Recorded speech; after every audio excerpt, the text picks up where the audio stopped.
ជាតិទឹកផ្លែឈើស្រស់ពិតរីករាយនឹងទឹកផ្លែឈើយោថ្មីរសជាតិក្រូចយោជំរុញពិតពីធម្មជាតិស្រាបៀរអង្គរប្រទេសខ្ញុំស្រាបៀរខ្ញុំបេះដូងខ្មែរ Lip Eye Sheer Color វីតាមីនតាក់ទាញពីបបោមាត់កាន់ឈូ Lip Eye ត្រជាក់មែនស្រីចាំស្អាតពិតត្រជាក់ពិត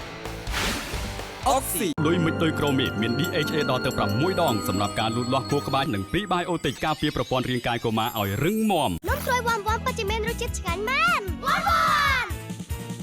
Revlon បញ្ចេញមុនស្នេហ៍ពេញរាងកាយ ជំរាបសួរចាសសូមស្វាគមន៍នៅក្នុងកម្មវិធីសំនៀងចែងចាំង ចាសសូមជម្រាបសួរទស្សនិកជនទាំងអស់ជាទីមេត្រីដែលកំពុងតែតាមដានកម្មវិធីសំនៀងចែងចាំងរបស់ស្ថានីយ៍ទូរទស្សន៍ CTN ចានេះគឺជាកម្មវិធីមួយដ៏ជក់ចិត្តបំផុតប្រចាំឆ្នាំនេះចាដែលផលិតឡើងដោយខ្មែរជាពិសេសគឺយើងស្វែងរកបេក្ខជននិងបេក្ខនារីដែលមានទឹកដមសម្លេងពីរោះពិតពីធម្មជាតិដែលយើងជ្រើសរើសបេក្ខជននិងបេក្ខនារី3រូបចុងក្រោយនៅក្នុងកម្មវិធីចាសំនៀងចែងចាំង ចាដោយបេក្ខជនទី1របស់យើងដែលទទួលបានចំណាត់ថ្នាក់លេខ1ចានឹងទទួលបានប្រាក់រង្វាន់ចំនួន$20,000 ចាចំពោះបេក្ខជនទី2ចាគឺទទួលបានទឹកប្រាក់រង្វាន់ចំនួនចា$10,000 ចាចំពោះបេក្ខជនចុងក្រោយចាគឺចំណាត់ថ្នាក់លេខ3នឹងទទួលបានប្រាក់រង្វាន់ចំនួន$5,000 ហ្នឹងហើយ ចាហើយចុះបងសប្តាហ៍នេះសុខសប្បាយបងណា សប្តាហ៍នេះសុខសប្បាយទេគ្រាន់ថាសុខភាពមិនសូវជាអំណោយផលប្រមាណតែយ៉ាងណាក៏នៅតែមានកម្លាំងចិត្តដើម្បីមកធ្វើការងាររួមគ្នាទាំងអស់គ្នាណា បាទពីស ជួយ ប្តា គ្នា ហ៍ ហត់ណាជួយគ្នា បាទពីសប្តាហ៍ហើយពណ៌ក្អែកយើងស្តៀងគ្នា ចា បាទអត់បានណាត់ទុកបាទ ហ្នឹង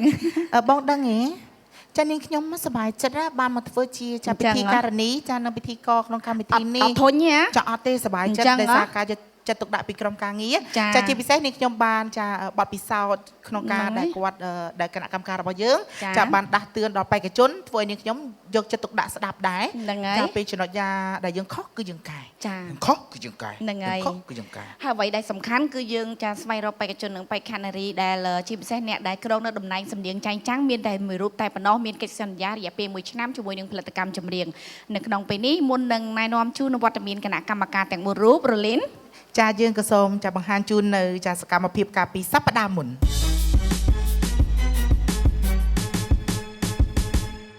សប្តាហ៍មុនជាសប្តាហ៍ដំបូងនៃវគ្គទី2របស់កម្មវិធីសំនៀងចែងចាំងយើងមានបេក្ខជនបេក្ខនារីចំនួន4រូបដែលត្រូវប្រកួតប្រជែងលើ3វិញ្ញាសាក្រោយពីបញ្ចប់ទាំង3វិញ្ញាសាគណៈកម្មការរបស់យើងទាំង4រូបបានសម្រេចចិត្តជ្រើសរើសយកបេក្ខជន2រូបដើម្បីបន្តទៅវគ្គក្រោយគឺបេក្ខជនសាយស៊ីលុចនិងភួងផាយ៉ាចាំមើលសប្តាហ៍នេះថាតើអ្នកណានឹងអាចមានឱកាសឆ្លងទៅវគ្គបន្ទាប់ ឥឡូវនេះសូមស្វាគមន៍ជូនដល់គណៈកម្មការទី1គឺលោកខុនសិទ្ធិศัកดิ์ដែលជាតារាចម្រៀងអូប៉េរ៉ា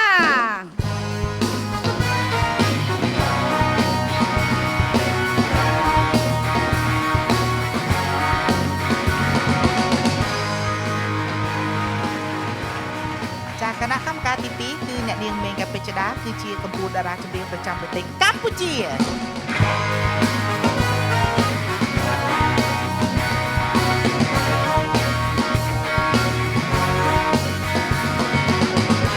ចំណែកឯគណៈកម្មការទី3គឺលោកសូសំណោះគឺជាអនុប្រធានមកពីប្រទេសជប៉ុន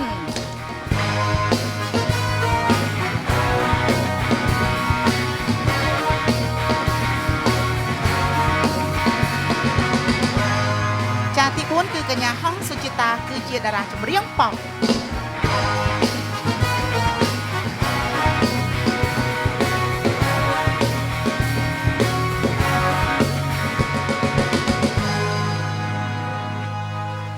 ក្រៅពីលោកអ្នកនាងកញ្ញាបានទស្សនានឹងការបង្ហាញជូននៅវត្តមានគណៈកម្មការទាំង4យើងឈានចុះដល់វិញ្ញាសាទី1តែម្ដងចានៅក្នុងនោះយើងមានបេក្ខជននិងបេក្ខនារីចំនួន4រូបយើងជំរុះ2រូបនៅសល់តែ2រូបតែប៉ុណ្ណោះចាដោយបេក្ខជនទី1ឈ្មោះថាកៅរស្មីចាបេក្ខជនទី2គឺឈ្មោះចៅសុកមីបេក្ខជនទី3ចាគឺឈ្មោះសានបណ្ឌិតចាបេក្ខនារីចុងក្រោយគឺឈ្មោះញឹមសវណ្ណារី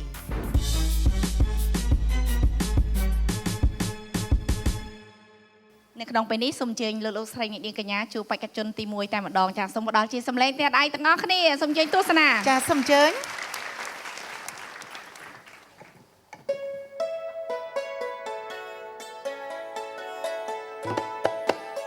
ហើយកែងនាងជា អូនអើយអូនថ្ងៃស្រីអូនរៀបការថ្ងៃស្រីប្រហាចិន្តារបងបង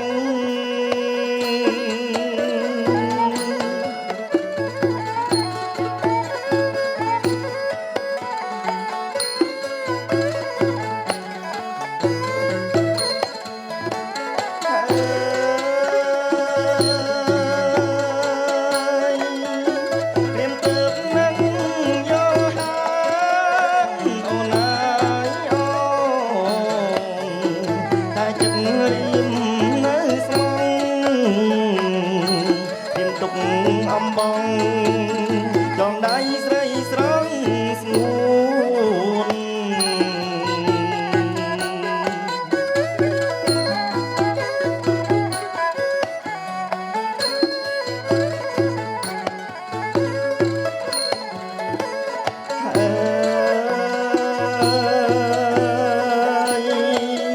សូមយុងងា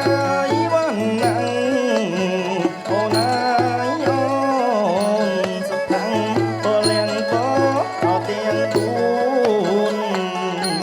កាត់មានដល់អូនឲ្យបានដល់កូនចៅ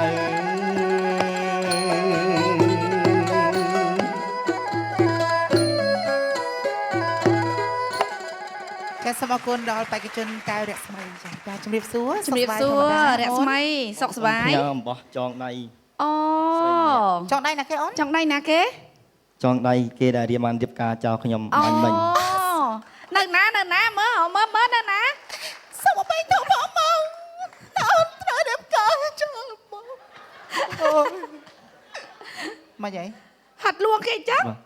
ចង់យំមែនតើណៃ ចូលតួមែនតើណាអូយំមែនតើតាចាអូសម្ដែងបានល្អណាស់នេះប៉ុន្តែឥឡូវចេះអូនឯងចង់ឲ្យគណៈកម្មការយើងចាគាត់នេះថាមានចំណាប់អារម្មណ៍ក៏ដូចគ្នាកែតម្រូវហ៎ បាទចង់ ចាចង់ដឹងអញ្ចឹងសូមជួបគណៈកម្មការទាំង4រូប សួស្តីរស្មី បាទជំរាបសួរបង បងគិតថាសម្លេងរស្មីគឺមិនមែនសម្លេងសម្រាប់បទប្រពៃណីទេសម្លេងរបៀប pop របៀបjazz maybe pop ច្រើនជាងអញ្ចឹងណាប៉ុន្តែដោយសារកម្មវិធីយើងគឺតម្រូវឲ្យរស្មីច្រៀងអញ្ចឹងរស្មីធ្វើបានប៉ុណ្ណឹងបងទៅសើប៉ុន្តែរឿងដែលភ្លាវច្រើនមែនទេនៅក្នុងស្ទើរតែគ្រប់ពាក្យរបស់រស្មីហ្នឹងមានបញ្ហាទាំងអស់អញ្ចឹងណាអញ្ចឹង បើសិនជាមានឱកាសស្មីអាចច្រៀងបទនឹងម្ដងទៀតស្មីត្រូវតែធ្វើឲ្យច្បាស់មែនតើនៅចំណោតមួយដោយសារគេពេលដែលស្មីច្រៀង pop និងច្រៀងបទប្រពៃនេះគឺខុសគ្នាឆ្ងាយមែនតើដោយសារបទប្រពៃនេះវាយឺតវាត្រូវការដង្ហើមត្រូវការមនោសញ្ចេតនានិងណោតនឹងដោយសារគេគឺភ្លេងខ្មែរទៀតចឹងអត់ជួយឲ្យរស្មីស្ដាប់បានស្រួលទេនឹងវាជារឿងមួយដែលពិបាករបស់រស្មីប៉ុន្តែកម្មវិធីតម្រូវឲ្យធ្វើអញ្ចឹងឲ្យច្រៀងបាទអញ្ចឹងសូមអរគុណហើយយកអ្វីដែលបងបានជំរាបទៅគិតម្ដងទៀតណា បាទជូនពរអរគុណ គុណច្រើន បាទ និយាយទៅចូលតួបានល្អតែក៏ប៉ុន្តែច្រៀងភ្លាវ បាទ ចាហើយនឹងស្ទើរតែសូមសរសើរដាក់អារម្មណ៍បានល្អសូម្បីតែខ្ញុំក៏ចង់ចាញ់បោកដែរនេះចាអរគុណច្រើនចឹង អូនប្រុសសុខសប្បាយទេ បាទគ្រូសុខសប្បាយ បងអូនច្រៀងមិញអត់ដល់តង់ទេណាហើយអឿនបងអូនក៏មិនមែនជាអឿនបុរាណដែរអឿនបុរាណគឺចំណាស់ហើយអើយថ្ងៃនេះជាអត់ថ្ងៃជាអូនអើយអូនតែអូនអើយអូនធ្វើអាខុសនោះមិនដូចទៀតណា ចេះតែធ្វើអាត្រូវបានន័យថាបងអូននៅមានចំណុចខ្វះខាតតំណឹងប៉ុន្តែសម្លេងមានល្អសម្លេងល្អសម្លេងធ្ងន់ជាងរលីនបានគីឡូចា74បង ចាអូនៅធ្ងន់លើ74នៅ80 អូយ80ណាប៉ុណ្ណឹងបង សម្លេង អូសម្លេងហ៎ ចា បាទ តទៀត បាទសូមជួយបងដាក់បន្ទុកតទៀតបាទ ចាដល់ពេលអញ្ចឹងទៅបងអូននៅមានចំណុចនឹងមួយណាតែមិនជាបញ្ហាទេបងស្ដាប់បន្តទៀតនៅបទក្រោយអរគុណច្រើនអរគុណដែលខំចូលតួអំបញ្ញមិញអរគុណ គុណ យើងវគ្គទី1នោះក៏យើងនិយាយដែរណាអូនក៏បានដឹងដែរថាការសម្ដែងហ្នឹងគឺត្រូវដាក់នៅលើសំឡេងណាមិនឲ្យការសម្ដែងហ្នឹងទៅជាឲ្យស្ទះសំឡេងស្ទះអីចឹងណាដល់អញ្ចឹងវាយើងស្រែកដល់អាក្រមហ្នឹងគូជ្រុលទៅហួសទៅឥឡូវវាអត់ដល់អាក្រមជ្រុលទៅហួសណាអូខេហ្នឹងអញ្ចឹងបានថាធ្វើម៉េចឲ្យសំឡេងហ្នឹងទលាយយល់ទេទលាយអើហើយអូនឯងអា vibrato អាលាក់ហ្នឹងឯងវល់ពេកតាមពិតមិនមែនខ្យល់ហ្នឹងទេអូនមិនមែនខ្យល់ហ្នឹងមិនមែនសម្រាប់ភ្លេងបុរាណយើងទេហ្នឹងហើយភ្លេងបុរាណយើងអត់មានអា vibrato ហ្នឹងយឺតចឹងទេអត់មានទេ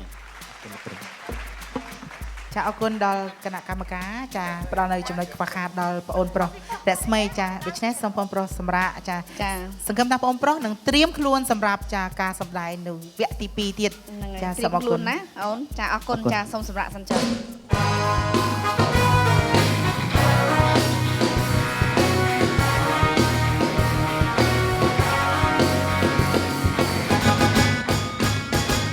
ចាបេក្ខជនទី2គឺបេក្ខជនចៅសុកមីចាសូមអញ្ជើញគ្រប់ទស្សនាដូចតទៅសូមអញ្ជើញ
ចាអរគុណដល់ចាសុកមី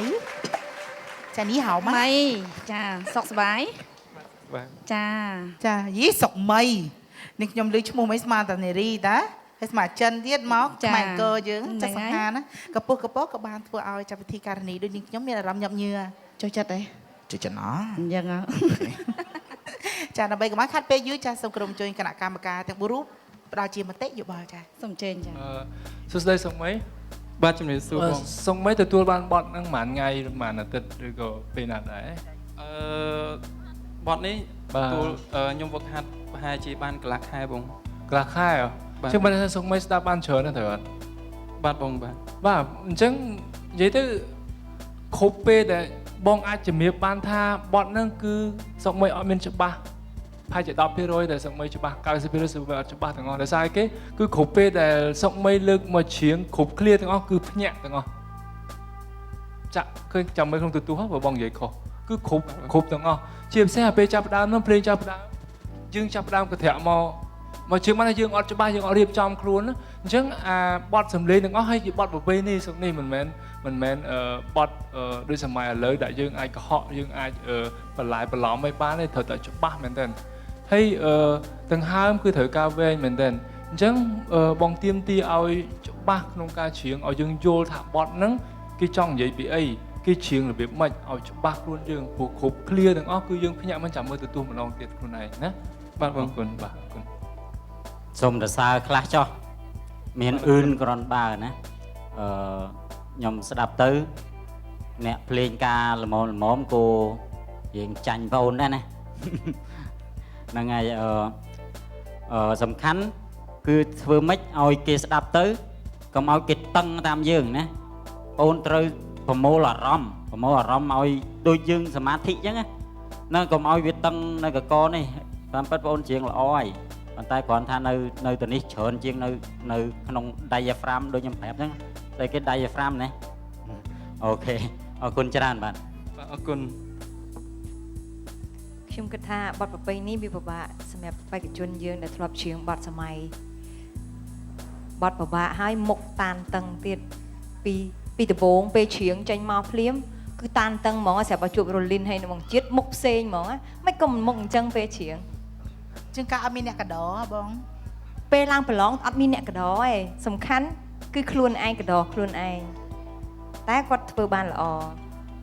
លោមនាងឲ្យចូលគេងតែក៏មិនតែមុខខ្លួនឯងភ័យ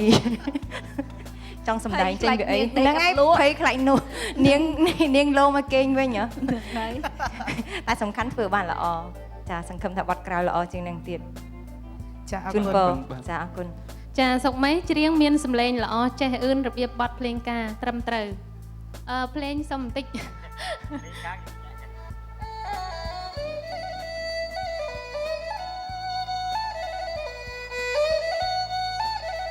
ស្ដាប់ផ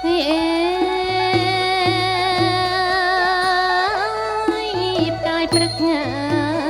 តែមួយអូនណា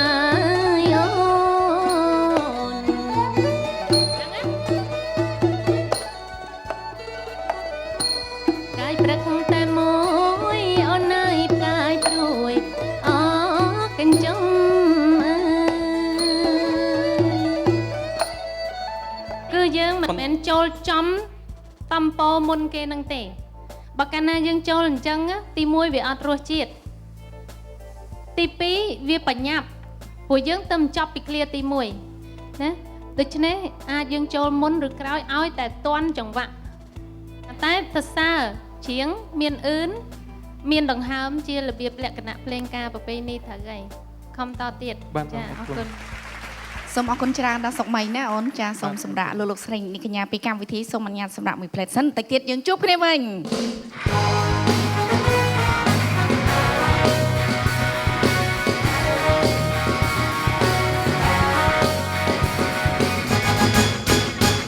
សំណួរគឺតើបេក្ខជនរូបណាដែលនឹងជាប់ទៅវគ្គបន្តនៅយប់នេះ 1. ចៅសុកមីនិងកែវរស្មី 2. ចៅសុកមីនិងសានវ៉ាន់និន 3. សានវ៉ាន់និននិងញឹមសវណ្ណារីសូមទូរស័ព្ទទៅកាន់លេខ8188រួចចុចលេខ0ដើម្បីចូលរួមឆ្លើយសំណួរនិងមានឱកាសឈ្នះរង្វាន់ទូរស័ព្ទ Smartphone មួយគ្រឿងពីស្រាបៀរអង្គរប្រញាប់ឡើងការឆ្លើយសំណួរនឹងបញ្ចប់នៅថ្ងៃសៅរ៍ទី30សីហានាំមកជម្រុញអ្នកដោយសម្រាប់រសជាតិទឹកផ្លែឈើស្រស់ពិតរីករាយនឹងទឹកផ្លែឈើយោថ្មីរសជាតិប៉ោមយោជំរឿនពិតធម្មជាតិស្រាបៀរអង្គរប្រទេសខ្ញុំស្រាបៀរខ្ញុំបេះដូងខ្មែរ Lip Eye Sheer Color វិតាមីនតាក់ទាញពីបបោមាត់កាំងឈូ Lip Eye ត្រជាក់មែនស្រែចាំស្អាតពិតត្រជាក់ពិតអុកស៊ីលុយមិនដូចក្រូមីមាន DHA ដល់ទៅ6ដងសម្រាប់ការលូតលាស់ខួរក្បាលនិង Prebiotic ការពារប្រព័ន្ធរាងកាយកុមារឲ្យរឹងមាំនំក្រួយវ៉ាន់វ៉ាន់ពិតជាមានរសជាតិឆ្ងាញ់មែនវ៉ាន់វ៉ាន់ Revlon បញ្ចេញមុនស្នេហ៍ពេញរាងកាយចាសូមគោរពអញ្ជើញទស្សនិកជនទាំងអស់ចាជួបជាមួយនឹងបេក្ខជនទី3គឺបេក្ខជនសានវណ្ណិត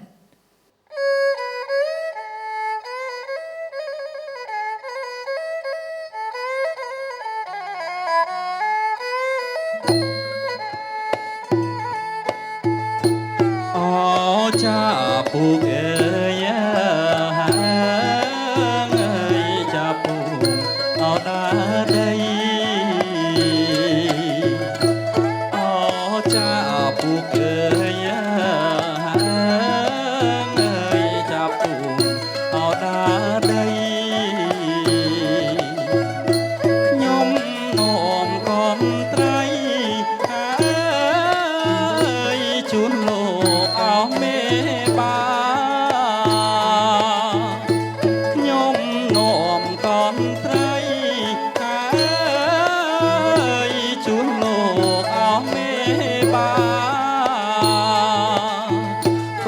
ត្រៃមានក្រាក់ប្រាក់ហើងអើយរបងអោទេវតាកូនត្រៃមានក្រាក់ប្រាក់ហើងអើយរបងអោទេវតា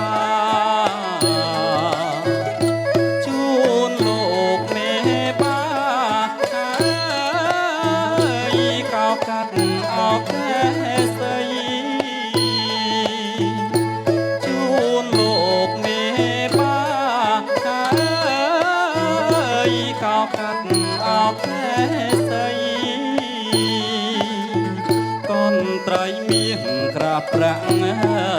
ហើងអើយកាត់មានអសេរីកូនត្រៃមានត្រាប្រាក់ហើងអើយកាត់មានអសេរីកាត់កោកែសីហើយកាត់មានអោកើតប្រាំង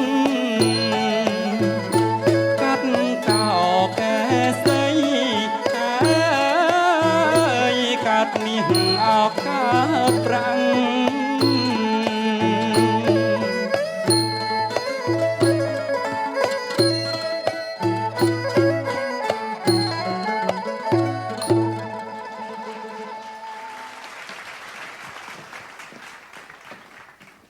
តែប៉ុណ្ណោះវណ្ណិតយើងបានជួបគ្នាវិញណាសុខទុក្ខយ៉ាងម៉េចដែរបាទសុខសប្បាយទៅបងបាទអញ្ចឹងចាទឹកបុករីករាយដដែលណាអត់មានសពសពូនអីសោះបាទចាដំបូងនេះខ្ញុំស្មានតែគាត់ហ្នឹងចាបងប្អូនលោកសានផនិត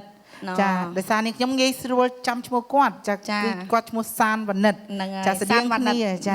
ចាអាយលេខទៀតចាប៉ភីងខ្ជូតណាស់ចាដើម្បីឲ្យកាន់តែខ្ជូតចាសូមគោរពអញ្ជើញគណៈកម្មការរបស់យើងចាផ្ដល់នៅមតិយោបល់ចាសូមអញ្ជើញចាបងសំលេងបងអូនធ្ងន់ល្អពាក់កដាលប៉ុន្តែខាងលើបងអូនទៅជាងើយជាងហាអឺហ្នឹងអាហ្នឹងវាទៅជាស្ដួចវិញណាស្ដួចវាអត់មូលធ្ងន់យល់ទេប៉ុន្តែកុំត្រឡប់ជាងអញ្ចឹងណា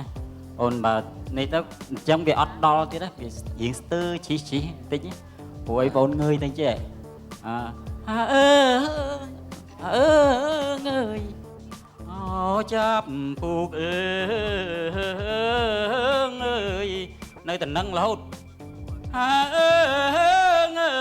យហាអើយពីក្នុងមកបងមិនមែនហាអើយទៅណាទៅបញ្ញាប់ទៅណាណូអូខេអរគុណច្រើនកែទីទៅណាអរគុណបាទសូមជើញគណៈកម្មការជំវណ្ណិតណាបងសូមសរសើរសំឡេង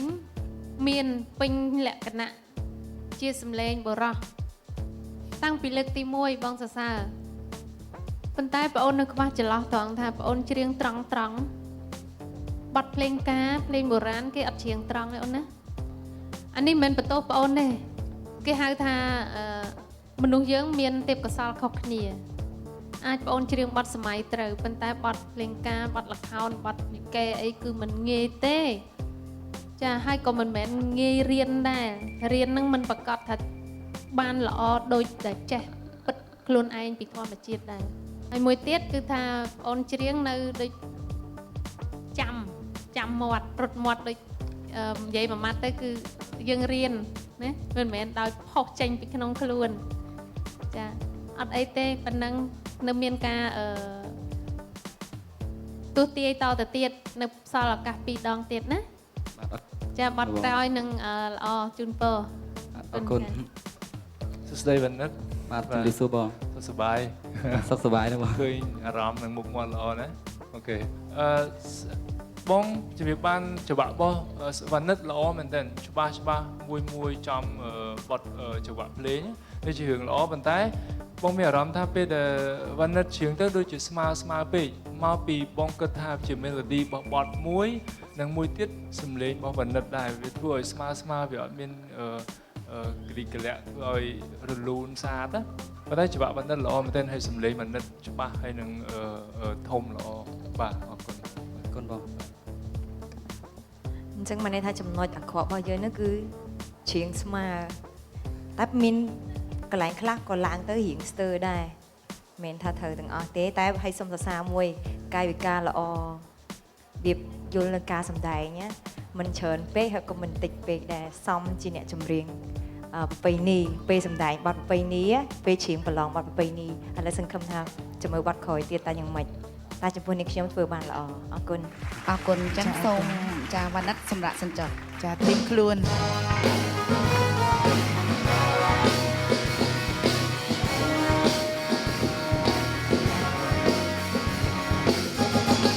ចាជុំជាមួយនឹងបេក្ខនារីចុងក្រោយចាគឺកញ្ញាញឹមសុវណ្ណរីសូមអញ្ជើញទស្សនាដូចតទៅ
បងស្រីសវណ្ណរីចាចាជម្រាបសួរចាមានអារម្មណ៍យ៉ាងម៉េចដែរនៅក្នុងសប្តាហ៍នេះមានអារម្មណ៍រំភើបហើយមិនដែររៀងភ័យផងអោភ័យផងអោផងចាប័ណ្ណចម្រៀងបែបប្រពៃណីបងធ្លាប់ច្រៀងពីមុនមកទេអត់ទេបងនេះជាលើកទី1តែម្ដងចាឥឡូវនេះស្ដាប់នៅចំណុចខ្វះខាតពីគណៈកម្មការទាំងមូលរូបគាត់មានចាចំណាប់អារម្មណ៍នៅក្នុងពេលនេះសូមជើញចាអូខេហើយមិនសឹងថាมันបាច់ខ្ញុំនិយាយក៏គេស្ដាប់ដឹងណាស់អូនភ្លាវណាហើយអត់មានអ៊ឺនមានអីហើយត្រង់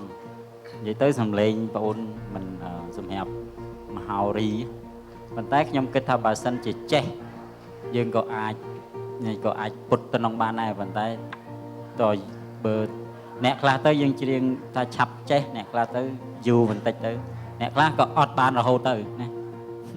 អរគុណច្រើនបាទសួស្តីសវណ្ណរី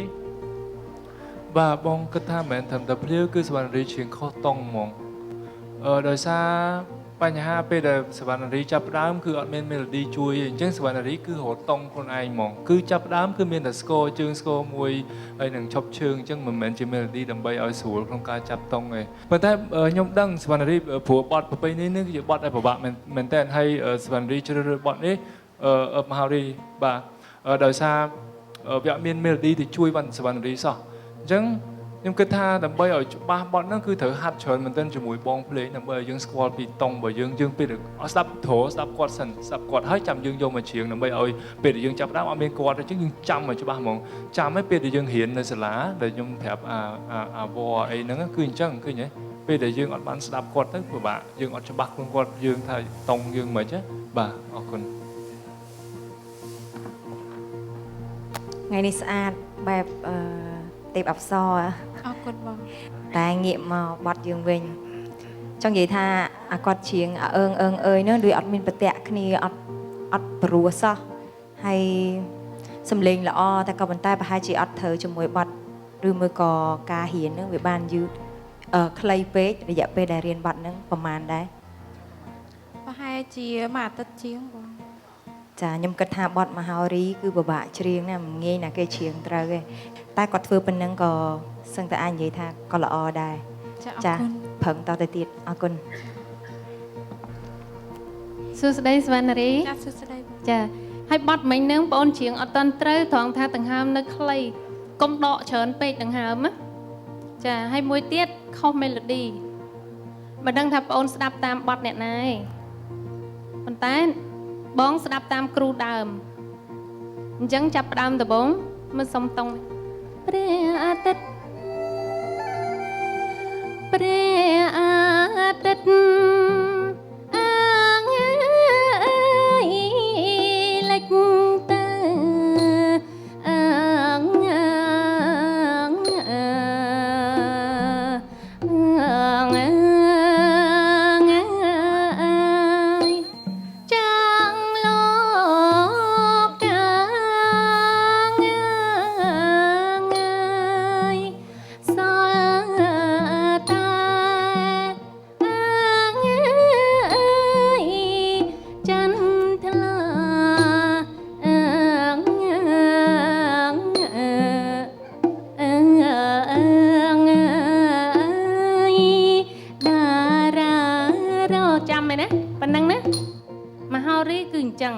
ពីអើយមួយទៅអើយមួយមិនមែនអូនឯងដកដង្ហើមឲ្យដាច់ចឹងឯណាអូនណាចាបងវាអត់ភ្ជាប់គ្នាចឹងវាអត់ត្រូវបត់ហើយមួយទៀតមុននឹងច្រៀងគឺយើងត្រូវស្ដាប់ melody ឲ្យច្បាស់កុំឲ្យខុសពីមកដង្ហើមទៅមកដង្ហើមបងអូនកុំដកឲ្យលឺណាកាន់តែស្ងាត់កាន់តែភ្ជាប់គ្នាបានល្អនឹងកាន់តែល្អបំផុតអរគុណណាអូនណាសូមអរគុណច្រើនដល់គណៈកម្មការហើយអរគុណដល់បងស្រីចាខ្ញុំសវណ្ណរីដែលបានបកស្រាយនៅបទចម្រៀងអំបញ្ញមិញនេះចានៅសល់2វិញ្ញាសាទៀតនៅណាត្រៀមខ្លួនដើម្បីឈានទៅដល់វគ្គក្រោយជាបន្តទៀតពីកម្មវិធីរបស់យើងខ្ញុំក៏សូមការអនុញ្ញាតពីលោកអ្នកនាងកញ្ញាសម្រាប់មួយផែនសិនបន្តិចទៀតនេះយើងជួបគ្នាវិញ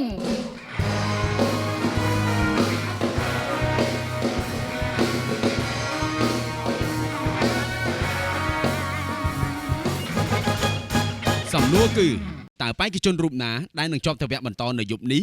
1. ចៅសុកមីនិងកែវរស្មី 2. ចៅសុកមីនិងសានវ៉ាន់និន 3. សានវ៉ាន់និននិងញឹមសវណ្ណរីសូមទូរស័ព្ទទៅកាន់លេខ8188រួចចុចលេខ0ដើម្បីចូលរួមឆ្លើយសំណួរនិងមានឱកាសឈ្នះរង្វាន់ទូរស័ព្ទ smartphone មួយគ្រឿងពីស្រាបៀរអង្គរប្រញាប់ឡើងការឆ្លើយសំណួរនឹងបញ្ចប់នៅថ្ងៃសៅរ៍ទី30សីហានាំមកជម្រុញអ្នកដោយសម្រាប់រសជាតិទឹកផ្លែឈើស្រស់ពិតរីករាយនឹងទឹកផ្លែឈើយោថ្មីរសជាតិក្រូចយោជំរុញពិតធម្មជាតិស្រាបៀរអង្គរប្រទេសខ្ញុំស្រាបៀរខ្ញុំបេះដូងខ្មែរ Lip Eye Sheer Color វីតាមីនតាក់ទាញពីបបោមាត់កាន់ឈ្ងុយ Lip Eye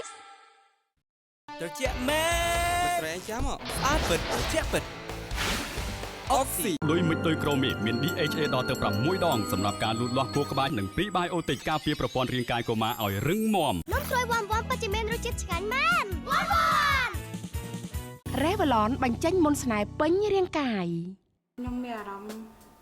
រំភើបហើយភ័យផងអរផងនិយាយទៅអារម្មណ៍ភ័យទី1ខ្លាចធ្លាក់ហើយភ័យទី1មនុស្សមើលច្រើនខ្ញុំអាចឆ្លងបានដល់វគ្គទី2នេះគឺខ្ញុំពិតជាសប្បាយចិត្តហើយវិញ្ញាសាទាំង3គឺវិញ្ញាសាដែលពិបាកជាងគេគឺវិញ្ញាសាភ្លេងការបងចៅសុកមីគាត់ថាគាត់ប្រហែលគាត់ខ្លាំងវគ្គហ្នឹងគឺជាវគ្គដែលប្រកួតប្រជែងសិតតែបេក្ខជនមានសមត្ថភាពរៀងខ្លួនមិននឹកស្មានថាខ្ញុំមានឱកាស បានឈរមកដល់វគ្គ24នាក់នេះ ក៏ប៉ុន្តែបេក្ខជនដែលអាចឈានចូលដល់វគ្គនេះគឺសិទ្ធិអ្នកមានសមត្ថភាពទាំងអស់ ខ្ញុំនឹងខំប្រឹងព្រោះទោះជាគាត់ខ្លាំងគាត់អាចធ្វើបានប៉ុន្មានខ្ញុំក៏គិតថាខ្ញុំនឹងខំប្រឹងធ្វើឲ្យបាននិយាយទៅគឺឲ្យបានល្អសម្រាប់ខ្លួនឯង តាំងចិត្តខ្លួនឯងថាត្រូវតែដណ្ដើមយកជ័យជំនះឲ្យបាន ខ្ញុំសង្ឃឹមថាប្រឡងបន្តិចទៀតនេះខ្ញុំនឹងបញ្ចេញសមត្ថភាពអ្វីដែលខ្ញុំមានទាំងប៉ុន្មានគឺទាមទារយកជ័យជំនះក្នុងកម្មវិធីសំនៀងចែងចាំងនេះដែរបាទ ហ៊ានសង្ឃឹមថាច្រើនព្រោះអីបេក្ខជនរបស់យើងគឺសិទ្ធិអ្នកល្អច្រើន តែខ្ញុំខំប្រឹងអស់ពីសមត្ថភាព សមត្ថភាពមានប៉ុណ្ណាបញ្ចេញឲ្យអស់ប៉ុណ្ណា ពេលខ្លះការភ័យគឺជាសត្រូវមួយយ៉ាងសំខាន់ យើងបានវិលមកជួបលោកអ្នកនាងកញ្ញាវិញហើយនៅក្នុងវគ្គនេះយើងឈានចូលមកដល់វិញ្ញាសាចាថ្មីមួយទៀតគឺវិញ្ញាសាបទប្រជាប្រិយ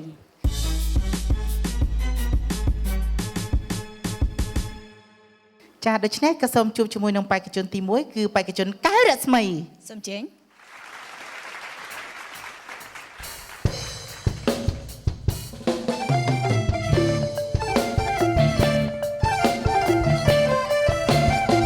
អីណែខ្មៅអើយខ្មៅស្រហងតើដោយហងអីយ៉ាប្រញាប់ទៅណាឈប់សិននាងអីយ៉ាមើលរៀងដូចទេវតាឈប់សិនកុំតន់ទៅណាសូមមេត្តាចូលមកលេងរំវងសិន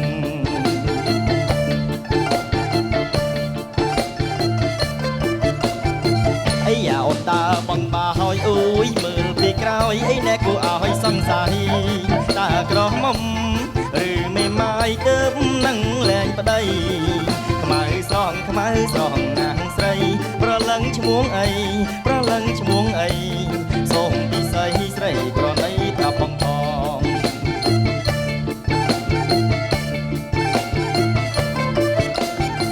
អីណែខ្មៅអើយខ្មៅស្រងតើដោយថងអីយ៉ាប្រញាប់ទៅណាជុំសិននាងអីយ៉ាមើលរៀងដូចទេវតាជុំសិនកុំតន់ទៅណាសូមមេត្តាចូលមកលេងរំវងសិន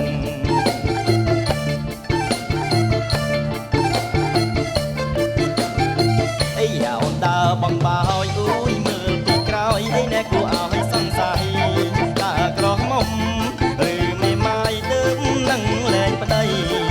ខ្មៅស្រងណាស់ស្រីប្រលឹងឈ្មោះអី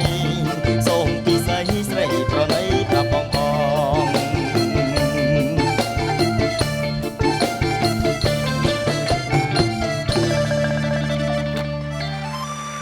ចាបទទី2នេះចាមានអារម្មណ៍ថារស្មីឌៀមដាមខ្ញុំហ៎ អត់បានឌៀមដាមបងបត់ចម្រៀងតាបង អត់មានបានឌៀមដាមអីសោះហ្មង តែមកនឹងសរសើរតាបងខ្មៅស្រស់ នឹងឌៀមដាមញ៉ារស្មីនឹងមិនហ៎ស្រីសល្អជាងស្រីខ្មៅត្រូវប្រេងត្រូវម្សៅស្រីខ្មៅស្អាតជាងស្រីសណា ចាំមានបទមួយទៀតបងស្រីសឆ្អាមស្រីខ្មៅមានរិទ្ធអូនខ្មៅមែនពិតតែចិត្តអូនសោះនេះខ្ញុំដោយសារហាលថ្ងៃទើបធ្វើនេះខ្ញុំស្លោក ចាអរគុណ តែស្បែកនេះខ្ញុំស្អាតចាដូច្នេះដើម្បីកុំឲ្យខាត់ពេលយូរចាសូមក្រុមអញ្ជើញចាគណៈកម្មការដ៏ស្រស់ស្អាតអ្នកបងមេកាពេជ្រចិន្តាចា អូមិនបាច់លើកបងអើមិនបាច់លើកតសើឯងបាច់បញ្ចោឯងរឿងខ្ញុំតសើខ្ញុំអត់ចូលចិត្តតែកុំបង្អាប់អូដូចគ្នាទៅឯងខ្មៅស្រស់បងអូនបងស្ដាប់ទៅបងអូនច្រៀងដូចជាស្ទើរតង់បន្តិចមិនដឹងទេនេះគេងឆ្អែតតែអត់ហ្នឹងឆ្អែតតាបង ឆ្អែតតែមិនច្រៀងមិនរៀងជ្រិះតង់បន្តិចមិនចំសោះអញ្ចឹងប្រយ័ត្នណាហ្នឹងកុំឲ្យឱកាសទៅគេហើយចង្វាក់អញ្ចឹងដែរហើយរំអញ្ចឹងដែរបើប្អូនរំមិនបាច់ដល់ថ្នាក់តែទៅមុខទៅក្រោយទេក្នុងហ្នឹងឲ្យវាមានលក្ខណៈអីទុនភ្លុនលេងអីខ្លះផងបានវាល្អអរគុណណាស់ដូចមិនមានយោបល់ទេតែបងស្ដាប់ទៅឮសូរអញ្ចឹងណាអូនណាចាអរគុណសូមអញ្ជើញបង សំលេងនិយាយធ្ងន់ដល់ពេលច្រៀងស្រាលសំលេងបងឯងនិយាយធ្ងន់ណា ណែរលីនជឿមិញសំឡេង ចា ស្ងួន បងចាសំឡេង គឺច្រឡំដូចខ្ញុំ ចា ហ្នឹងហើយតាមពិតសំឡេងគាត់ដល់ពេលច្រៀងទៅណាស្គាល់ទៅយកអាសំឡេងខ្លួនឯងហ្នឹងមកច្រៀងយល់ទេហ្នឹងហើយនេះទៀតអត់មានព្រលឹងបងឯងញ៉ាំមើលភ្នែកទៅចេះរំវងហ្នឹងខ្មៅស្រស់ទៅណាអូភ័យផងអីផងទៅ ហោដៃគូបងហោដៃគូអត់ដឹងដៃគូ ដល់អញ្ចឹងដល់សរសើរគេខ្មៅស្រស់អញ្ចឹងអ្នកខ្មៅស្រស់ហ្នឹងបែរអាចរត់ឃើញភ្នែកយើងយ៉ាគាត់នេះដូចមិនសូវស្រួលអូខេអរគុណច្រើនបងបាទ អរគុណច្រើនចាសូមអញ្ជើញចាលោកសណា សុំភ្លេងម្ដងទៀតហើយសុំអូនច្រៀងម្ដងទៀតមកណា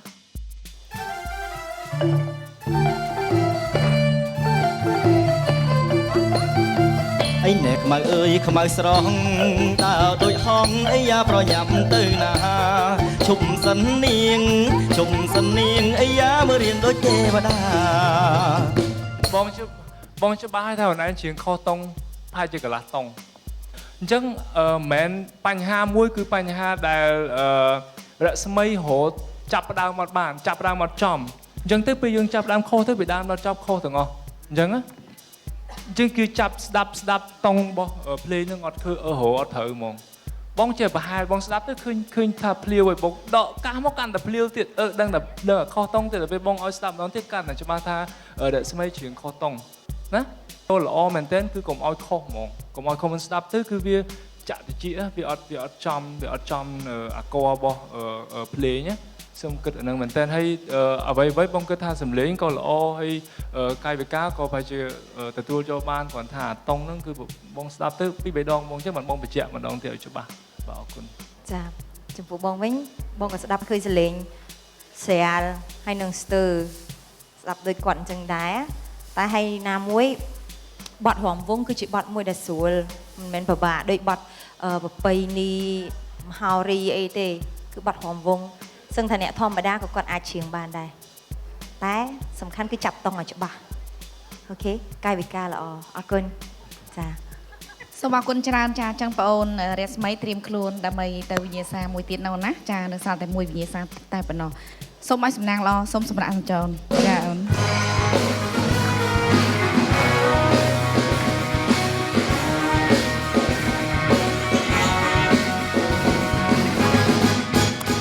ចាសូមជួបជាមួយនឹងបេក្ខជនទី 2 គឺបេក្ខជនចៅសុកមី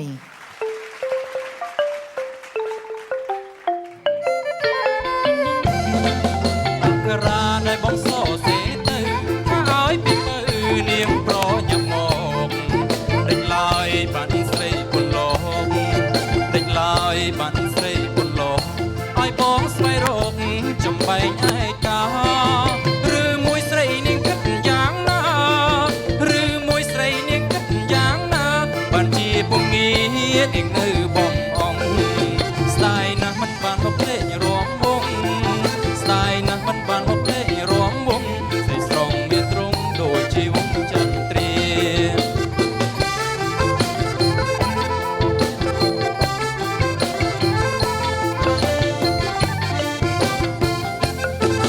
អក្ខរាដែលបងសរសេរទៅថាឲ្យពីពៅនាងប្រញាប់មកដេញឡើយបានស្រីពុនលោកដេញឡើយបានស្រីពុនលោក ឲ្យបងស្វែងរកចំបែងឯកាឬមួយស្រីនាងគិតយ៉ាងណាឬមួយស្រីនាងគិតយ៉ាងណាបានជាពងងារនាងនៅបងអង្គស្ដាយណាស់មិនបានមកភ្លេចរំវងស្ដាយណាស់មិនបានមកភ្លេចរំវងស្រីស្រងមានទ្រង់ដូចជាវងចន្ទ្រា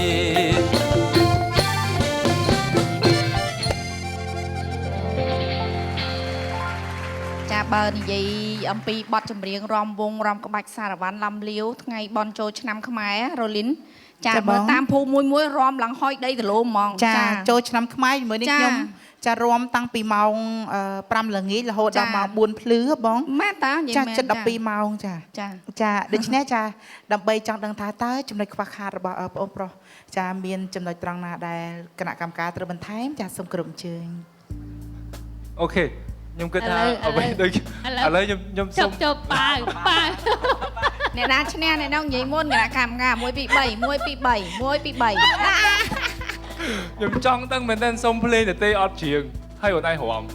ឥឡូវនេះមិនខមមិនរឿងជាខមមិនរឿងរំវិញឥឡូវនេះឥឡូវសុំតែភ្លេងឲ្យរំបាទសុំច្បាក់រំវងរំខុសចង្វាក់ទៀតទេបងបាទឲ្យរំឲ្យបាច់ច្រៀងទេបងអត់ច្រៀងទេអត់ឲ្យច្រៀងទេរំសុំរំមើលរំមើលបាទបងសុជាតិឲ្យបងរលីនសុំគុំរំបាននៅđâyរំនេះឯងនិយាយមែនតើរំនេះឯងប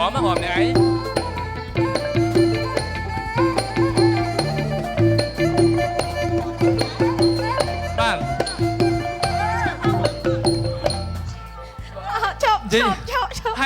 ហេតុអីបានបងវា funny មែនតើហ្មងបងអត់ដឹងថាហេតុអីបានជាធ្វើទៅអញ្ចឹងបានវាខុសហើយប៉ុន្តែវាពិបាកធ្វើឲ្យខុសត្រូវទេបងសាវាគឺចម្រៀងមួយចង្វាក់វាត្រូវជាមួយគ្នាវាមិនដែរណាចម្រៀងហើយចង្វាក់ខុសគ្នាវាអត់ត្រូវយ៉ាងម៉េចឥឡូវហ្នឹងរៀនរំរៀនច្រៀងឥឡូវនេះអត់ទៅព្រោះតែអញ្ចឹងវាប្រះចាកភ្នែកនឹងតិចភ្នែកហ្នឹងតិចហ្នឹងស្ដាប់ត្រូវចង្វាក់តែពេលភ្នែកមើលចង្វាក់នោះតែពេលអញ្ចឹងអាមនុស្សម្នាក់ហ្នឹងមើលទៅវាប្រះចាកមែនតើណាវាអត់ត្រូវគ្នាហើយនេះបានច្រៀងត្រូវចង្វាក់មិនទៅរំខុសចង្វាក់យើងត្រូវចាប់ផ្ដើមទី1គឺជើងស្ដាំហ្នឹងណាចាភ្លេងស្គរទី1គឺចាប់ផ្ដើមហ្មងណា1 2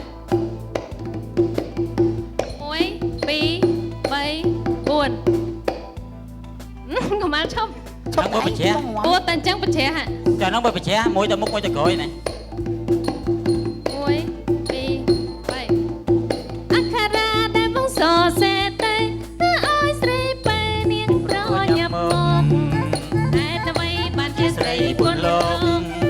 តែអ្វីបានជាស្រីគុណលោកចឹងណាប្រញាប់មកចំបាច់គឺចាប់ផ្ដើមច្រៀងជើងក៏ចាប់ផ្ដើមទៅដែរបើមិនអញ្ចឹងទេវាប្រច្រាស់គ្នាបើរំដោយប្អូនមីខុសទាំងអស់ចង្វាក់ក៏ខុសកងទាំងអស់ណាអូនណាដល់អញ្ចឹងជួយអត់បានទេមិនមែនយើងមកច្រៀងហើយយើងខមមិនរឿងរំទេប៉ុន្តែចង់ឲ្យប្អូនដែលជាបេក្ខជនហ្នឹងដែលគាត់ចេញទៅជាតារាគឺត្រូវចេះទាំងអស់ពីវគ្គមុនយើងអត់ខមមិនទេរឿងរំប៉ុន្តែវគ្គនេះទៅរហូតដល់វគ្គមុខទៅគឺយើងចាប់ផ្ដើមទាំងអស់ណាអូនណាចាសូមជើញការច្រៀងនោះគឺគេព្រោះហើយអញ្ចឹងសំខាន់គឺចង្វាក់ទៅទាំងព្រមច្រៀងក៏ត្រូវនឹងចង្វាក់រាំក៏ត្រូវនឹងចង្វាក់ដែរសំខាន់ពង្រឹងកន្លែងហ្នឹងពេលដែលខ្លាយទៅជាតារាឬមួយក៏ប្រឡងជាប់ហើយណាមួយបទនេះគឺជាបទប្រពៃណីខ្មែរផងហើយបើសិនជាយើងអ្នកចម្រៀងជ័យលភីមួយរូបដែរចេះច្រៀងតែរាំខុសបទប្រពៃណីយើងគិតមើលអ្នកណាក៏គេចេះរាំតែរាំវងមែនទេបងសូម្បីតែបងជាតិរ៉ូលីនអីក៏គេចេះដែរសាអ្នកធម្មតាគេចេះរាំវងដែរអញ្ចឹងសំខាន់គណៈរាំវងយើងរាំអត់បានអត់ត្រូវផងចុះបទអីផ្សេងទៀតអញ្ចឹងប្រឹងហ៊ានទៀតអរគុណចាអរគុណអូខេសំឡេងគ្មានរឿងអីនិយាយទេព្រោះអីវាអត់មានអានេះគេហៅថាដើម្បីបង្ហាញនៃសំឡេងបទហ្នឹងអត់មានត្រូវបង្ហាញនឹងសំឡេងទេហ្នឹងវាទៀបល្មមបងអូនច្រៀងបានវាអត់សូវស្រែកទៅណាទៅណីទេគ្រាន់ថាត្រូវរៀនចង្វាក់ណាចង្វាក់ហ្នឹងភ្លេងបងច្រៀងចង្វាក់ត្រូវគ្រាន់តែរាំទៅជើងចង់និយាយថាមកកណាត់ខ្លួនបងឯងនេះចែកដាច់ពីគ្នាពីក្រោមហ្នឹងផ្សេងហ្មងពីក្រោមពីកណាត់ក្រោមទៅផ្សេងលើផ្សេងអូខេយើងខំណាខំចង្វាក់តិចអូខេបាទសូមអរគុណដល់គណៈកម្មការទាំង4រូបចាអញ្ចឹងសុកមីត្រៀមខ្លួនណាដើម្បី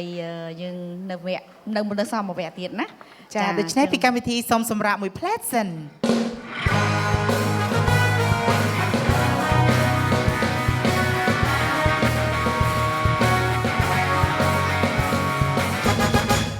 សំណួរគឺ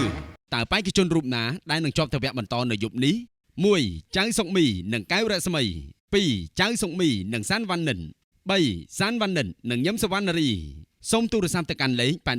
8188រួចចុចលេខ0ដើម្បីចូលរួមឆ្លើយសំណួរនិងមានឱកាសឈ្នះរង្វាន់ទូរស័ព្ទ Smartphone មួយគ្រឿងពីស្រាបៀរអង្គរប្រញាប់ឡើងការឆ្លើយសំណួរនឹងបញ្ចប់នៅថ្ងៃសៅរ៍ទី30សីហានាំមកជម្រុញអ្នកដោយសម្រាប់រសជាតិទឹកផ្លែឈើស្រស់ពិតរីករាយនឹងទឹកផ្លែឈើយោថ្មីរសជាតិប៉ោមយោជំរឿនពិតធម្មជាតិស្រាបៀរអង្គរប្រទេសខ្ញុំស្រាបៀរខ្ញុំបេះដូងខ្មែរលៀប Ice Sheer Color វីតាមីនតាក់ទាញពីបបោម៉ាត់កាន់ឈូលៀប Ice ត្រជាក់មែនស្រីចាំស្អាតពិតត្រជាក់ពិត Oxy ដោយមិនដោយក្រូមីមាន DHA ដល់ទៅ6ដងសម្រាប់ការលូតលាស់ខួរក្បាលនិង Prebiotic ការពារប្រព័ន្ធរាងកាយកុមារឲ្យរឹងមាំនំស្រួយវ៉ាំវ៉ាំពិតជាមានរសជាតិឆ្ងាញ់មែនវ៉ាន់វ៉ាន់ Revlon បញ្ចេញមុនស្នេហ៍ពេញរាងកាយ ជាបន្តទៅទៀតនេះសូមអញ្ជើញលោកស្រីអ្នកនាងកញ្ញាប្រិយមិត្តទូរទស្សនិកជនចាជួបបេក្ខជនទី3គឺបេក្ខជនសានវណ្ណិត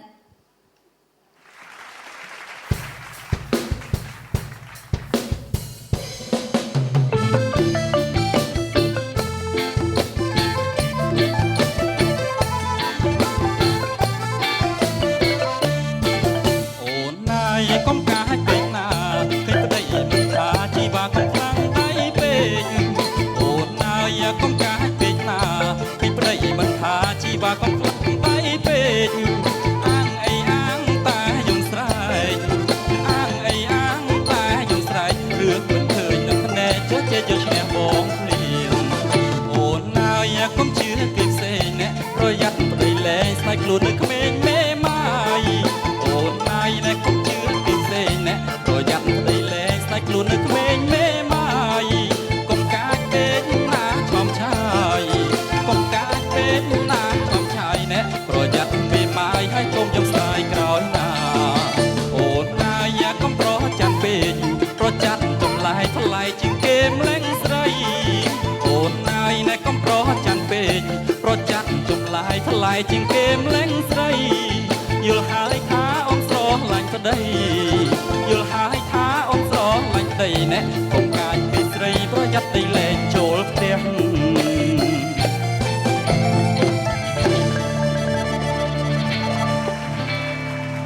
ចាសូមចេញគណៈកម្មការដាក់បន្ទុកដូចតទៅបាទ សូមចេញគណៈកម្មការមានយោបល់ មួយណាក៏សរសើរគេស្អាតមួយណាក៏សរសើរគេស្អាតដែរហើយអត់មានងាកមើលមកស្រីអីសោះនេះ ចាមើលតាបងមិញ ឥឡូវគណៈកម្មការទាំង4ពេញចិត្តអ្នកណាគេស្រឡាញ់អ្នកណាគេ ចាចាំពិតនាងខ្ញុំស្រឡាញ់ទាំងអស់ ពេញចិត្តណាគេពេញចិត្ត ពេញចិត្តណាគេនិយាយមើល ពេញចិត្តបងចតាបងចដាអីគេហៅស្បៀនណៃ ឡអញ្ចឹងហ៎ ពេញចិត្តបងសំណង តែដៃមួយបងសំណងអានរួយខ្លួនទេបងសំណង អរគុណដែលពេញចិត្តរលីនអរគុណ ចាអរគុណចាគ្រាន់តែជាការលេងសើចទេចាសូមគ្រប់ចាគណៈកម្មការផ្ដល់ជាមតិយោបល់ចា បាច់ប៉ាទេសុំមុនទេនេះបេក្ខជនម្នាក់នេះគាត់រាំទាំងចង្វាក់រាំត្រូវហើយច្រៀងក៏ត្រូវយ៉ាងម៉េច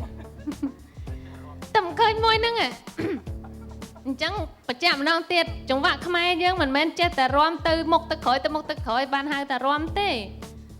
ចាប់ផ្ដើមឲ្យត្រូវផងគ្រាន់តែចាប់ផ្ដើមដំបូងគឺយើងឈានបាច់តែហ្មងតារ៉ាតារ៉ាតារ៉ាចឹងហ្មងហើយតើក្រោយនឹងកន្លះជំហានមុននឹងកន្លះជំហានរាំទៅខ្វែងគ្នាហ្មងចាខ្វែងគ្នាអញ្ចឹងសូមសរសើរថាប្អូនចេះទាំងរាំចេះទាំងច្រៀង បាទសូមអរគុណណាបង អូកុមាលអប្រាប់ឥឡូវឲ្យខុសអីច្រៀងនៅត្រង់ឲ្យភ្លឹងដូចខ្លួនអញ្ចឹងនេះត្រង់ណាស់ហើយខំលេងទឹកមុខដែរប៉ុន្តែដូចនៅសំឡេងរៀងរឹងបន្តិចណាសំឡេងធ្ងន់ល្អប៉ុន្តែមិនទាន់ចេះប្រើឲ្យវាសតុននៅឡើយទេបត់រំវងមែនប៉ុន្តែក៏នៅតែបង្កប់ភាពផ្អែមល្ហែមដែរណាអរគុណ បាទហើយសម្រាប់ច្បាប់ប្រជាប្រិយនេះខ្ញុំក៏អត់មានអ្វីនិយាយច្រើនដោយសារវាអត់មានតិចនិចអីដែលពិបាកសម្លេងដែលខ្ពស់ឬក៏ធ្វើឲ្យពិបាកក្នុងការច្រៀងទេប៉ុន្តែខ្ញុំទទួលបានការរាំនិងច្រៀងវាទៅជាមួយគ្នាហើយសម្លេងរបស់វណ្ណិតក៏ធ្ងន់ល្អដែរចាំមើលខ្ញុំចាំមើលបទក្រោយតើមានអ្វីបង្ហាញទស្សនិកជនក៏ដូចជាគណៈកម្មការទាំង4ទៀតបាទអរគុណ ចាសូមជេង ចាចំពោះខ្ញុំគេមើលឃើញគាត់ច្រៀងព្រោះចង្វាក់ក៏រាំត្រូវដែរតែមុខដូចតានតឹងដល់ហើយព្រោះថាបទហ្នឹងគឺបទចង់និយាយថាប្រពៃណីគេរាំកំសាន្តអីចឹងណាគេសម្រាកគេសប្បាយដល់ពេលយើងមកច្រៀងចងចាមជាប់រហូតចឹងក៏ត្រូវមានខ្លះរៀងវិធូដែរបើកុំឲ្យអ្នកមើលគេតានតឹងណាយើងច្រៀងព្រោះយើងរាំក៏ត្រូវចង្វាក់តែយើងធ្វើមុខឡើងតានតឹងយកហ្មងប្រពន្ធហ្នឹងកាចខ្លាំងមែនតើហ្មងហាប្រពន្ធកាចខ្លាំងនេះប្រពន្ធកាចខ្លាំងពេកឡើងស្គមហ្នឹងបងនេះ ប្រពន្ធនេះបាននេះមើលនេះមើលទឹកមុខប៉ុណ្ណឹងបានទេមុខឌឺអញ្ចឹងមុខឌឺហើយមុខត្រូវម្ដាយមិនប៉ោង សូមអរយោបល់ បាទសំឡេងបងអូនធ្ងន់ដោយសារប្រអប់សំឡេងពីធម្មជាតិហ្នឹងវាល្អជាងគេណាដូចខ្ញុំនិយាយលើកមុនអញ្ចឹងដោយសារមុខបងអូននឹងវែង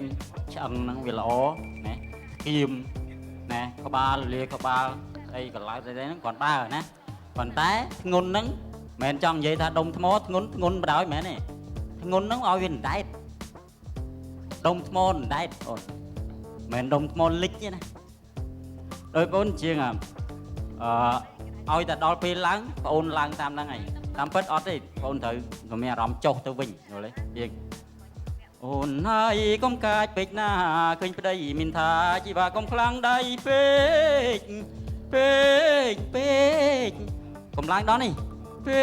កពីក្នុងមកឲ្យវាធ្ងន់អញ្ចឹងយល់ទេអូខេអរគុណបាទ ចាអរគុណច្រើនចា អរគុណដល់ចាបណ្ឌិតចាសូមសម្រាប់មួយផ្លែសិន ជ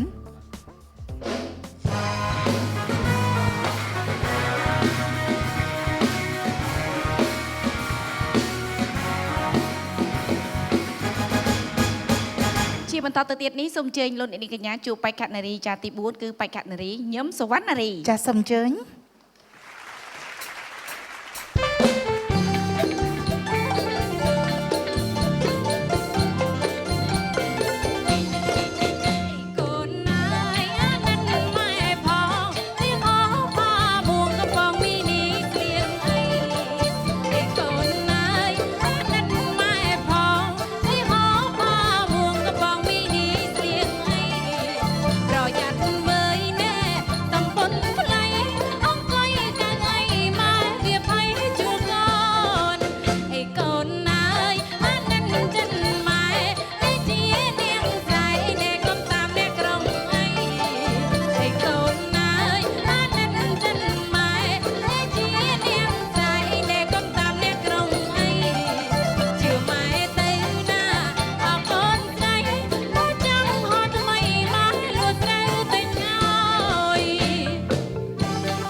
សូមអរគុណដល់សវណ្ណារី សវណ្ណារីចាអរគុណច្រើននឹងបទចម្រៀងអ្វីមិញនេះចាបើនិយាយពីថាបទហ្នឹងចាញ់មកភ្លាមរាំអត់មានឈ្នះវ៉ាន់ឌីនៅក្រុមឆាកទេ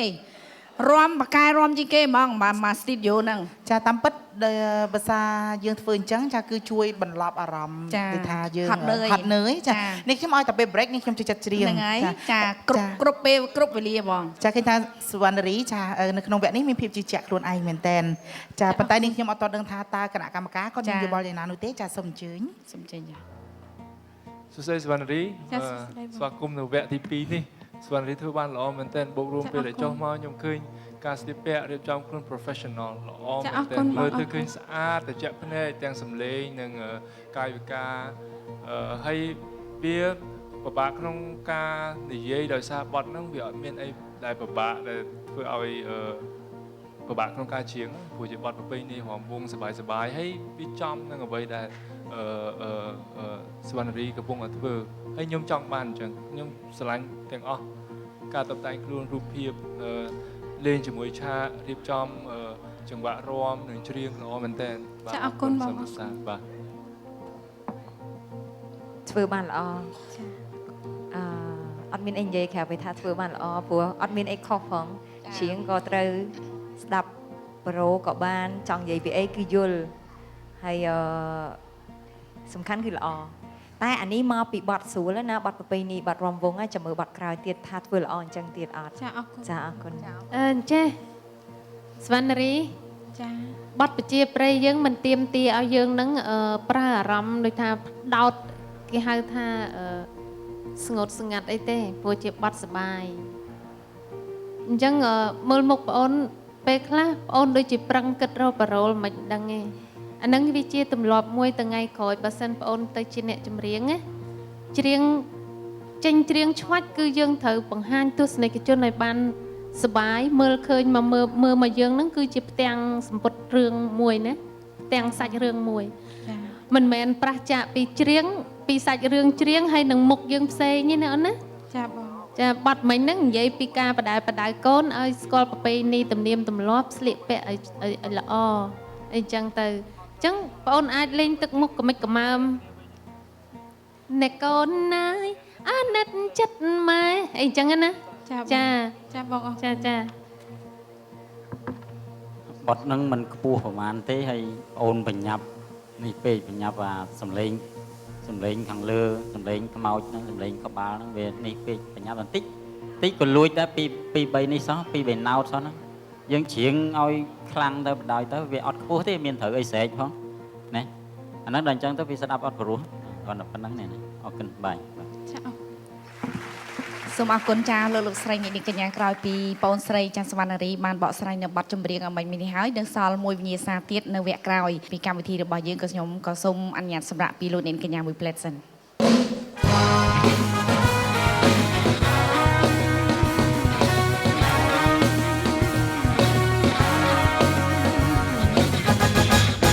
សំណួរគឺ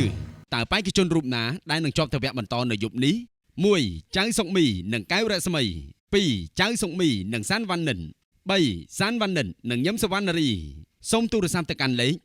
8188រួចចុចលេខ0ដើម្បីចូលរួមឆ្លើយសំណួរនិងមានឱកាសឈ្នះរង្វាន់ទូរស័ព្ទ Smartphone មួយគ្រឿងពីស្រាបៀរអង្គរប្រញាប់ឡើងការឆ្លើយសំណួរនឹងបញ្ចប់នៅថ្ងៃសៅរ៍ទី30សីហានាំមកជម្រុញអ្នកដោយសម្រាប់រសជាតិទឹកផ្លែឈើស្រស់ពិតរីករាយនឹងទឹកផ្លែឈើយោថ្មីរសជាតិក្រូចជំរុញបេះធម្មជាតិស្រាបៀរអង្គរប្រទេសខ្ញុំស្រាបៀរខ្ញុំបេះដូងខ្មែរ Lip Eye Sheer Color វីតាមីនតាក់ទាញពីបបោមាត់កាន់ឈូ Lip Eye ត្រជាក់មែនមិនស្រែងចាំស្អាតពិតត្រជាក់ពិតអុកស៊ីដោយមិនដោយក្រូមីមាន DHA ដល់ទៅ6ដងសម្រាប់ការលូតលាស់ខួរក្បាលនិងព្រីបាយអូទិកការពារប្រព័ន្ធរាងកាយកុមារឲ្យរឹងមាំនំក្រួយវ៉ាន់ពិតជាមានរសជាតិឆ្ងាញ់មែនវ៉ាន់រ៉េវ៉ាឡនបញ្ចេញមុនស្នេហ៍ពេញរាងកាយចាលោកស្រីនាងកញ្ញាជាទីមេត្រីចានេះគឺជាវគ្គទី3ដោយតម្រូវឲ្យបេក្ខជនបេក្ខនារីរបស់យើងបកស្រាយនៅបទចម្រៀងបែបសម័យទំនើប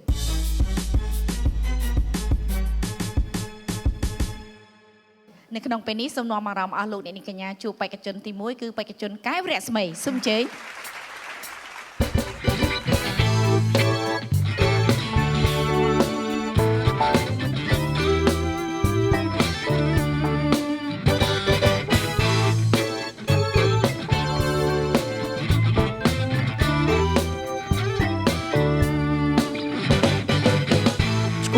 ចិនត្បិតស្នេហ៍អូន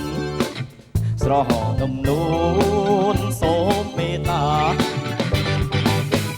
មកអូនអានក្នុងអោរាពីមេត្តា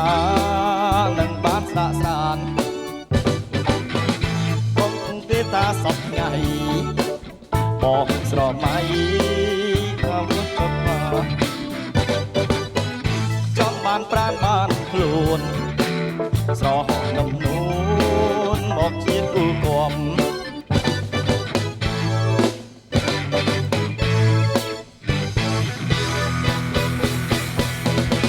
គេថាបងរត់ស្នេហ៍អូនស្នេហ៍បងឈួតចិនស្នេហ៍អូ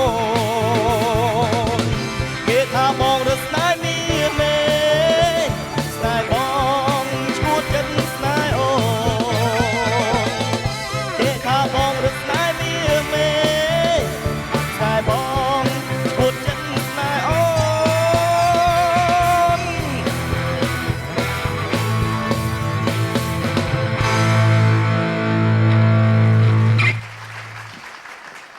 ចាអរគុណអកែរស្មីចាអាចរំបានទៀតណាចាមិញរយរំនៅនេះទេដល់ពេលយូរទៅដល់នោះចារំបែបកឆក់ចាមិញខ្ញុំឃើញចាមើលតាម screen ទូរទស្សន៍ចាមិនដឹងជាយ៉ាងម៉េចយ៉ាងម៉ានោះទេចាសូមជួយគណៈកម្មការនិយាយមុនគេហើយចាសូមជើញគិតតែរំហ្មងឲ្យខ្លួនត្រូវកាយវិការទៅតាមពាក្យរបស់បទចម្រៀងដែរណោះប៉ុន្តែជាទូទៅសំឡេង ល្អសំឡេងធ្ងន់ណាស់មែនមិននិយាយលេងទេគាត់ថាប្អូននៅខ្វះតែមួយគាត់ថាដបងពាក្យគេស្អីគេឈួតចិត្តបិទស្នេហ៍អូនចឹងហ្មងហ្នឹងហើយវាដាច់ប៉ិតហ្មងឈួតចិត្តបិទស្នេហ៍អូនមិញបងលឺអញ្ចឹងវាអត់មានបង្អស់ហើយបន្តិចឈួតចិត្តបិទស្នេហ៍អូនឲ្យវាមាន ស្ទីលណាចាធ្វើអញ្ចឹងបានល្អឥឡូវចាំស្ដាប់គាត់មានប្រសាសន៍យ៉ាងម៉េចទៀតណាអូនណាថ្ងៃហ្នឹងបងអត់បានឃើញសោះក្នុងចំណោម3បទរបស់ស្មីដែលបញ្ចេញនៅទេពកោសល្យនិងភាពអស្ចារ្យដែលពួកយើងជ្រើសរើសស្មីបងអត់បានឃើញសោះបងនិយាយចេញពីចិត្តបងអត់ចូលចិត្តនិយាយកុហកទេហើយបងឃើញទឹកមុខប្រហែលជាដោយសារអារម្មណ៍និងមានអីប៉ះពាល់ផ្លូវចិត្តឬក៏មានអីក្នុងចិត្តបងគិតណាទាំងទឹកមុខនិងកាយវិការរបស់ស្មីអញ្ចឹងបងគ្រាន់តែចង់ជំរាបជាបទពិសោធន៍បងផ្ទាល់ពេលដែលធ្វើការស្មីត្រូវគិតពីការងារអត់ពីយករឿងបញ្ហាអ្វីដែលពាក់ព័ន្ធនឹងជុំវិញខ្លួនរឿងផ្ទាល់ខ្លួនមកបុកឡំទេវាធ្វើឲ្យការងារយើងធ្វើអត់បានល្អយល់អញ្ចឹងចាំមើលលទ្ធផលហើយនេះបងអាចជំរាបបានអ្វីដែលបងឃើញផ្ទាល់ភ្នែកបងចង់ជំរាបអញ្ចឹងស្មីមានសមត្ថភាពណាបើសិនជាមានឱកាសជាប់ដូចហ្នឹងយកសមត្ថភាពស្មីទៅប្រើទៀតហើយបើសិនជាមិនមានឱកាសជាប់នៅពេលហ្នឹងបងសូមជំរាបអានេះជារឿងទូទៅហ្មងណាការងារគឺការងាររឿងផ្ទាល់ខ្លួនណាអរគុណតែពិតយើងនិយាយកុហកគេបានតែទឹកមុខរបស់យើងគឺកុហកគេអត់បានទេសំខាន់បងផ្ដល់កម្លាំងចិត្តឲ្យតែសំលេងសុំសរសើរថាល្អគ្រាន់តែថាទឹកមុខហើយធ្វើឲ្យយើងភ្លេចភ្លាំងភ្លេចប្រូភ្លេចអីក៏អាចមកពីបញ្ហាតគ្រឿងមួយអីបងមិនដឹងទេតែសំខាន់ខ្លួនឯងត្រូវជាអ្នកប្រឡងអញ្ចឹងត្រូវក្តាប់ឱកាសនេះឲ្យជាប់ខ្លួនឯងធ្វើឲ្យបានល្អជាងនេះអរគុណមកសាក់បងសំលេងបងនៅស្រាលហើយទៀបអត់ដល់ដោយសារមិនខ្ញុំគិតថាសំលេងបងតាំងពីស្ដាប់ពីជុំទី1មកខ្ញុំគិតថាសំលេងបងប្រហែលជាខ្ពស់ជាងខ្ពស់ល្អជាងខ្ពស់ដែលបងរើបត់ទៀបមកតាមពិតសំឡេងបងអាចខ្ពស់ជាងហ្នឹងព្រោះខ្ញុំស្ដាប់ស្រែកមិញទៅគ្រាន់បើណា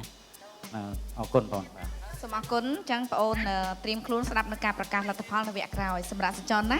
ចា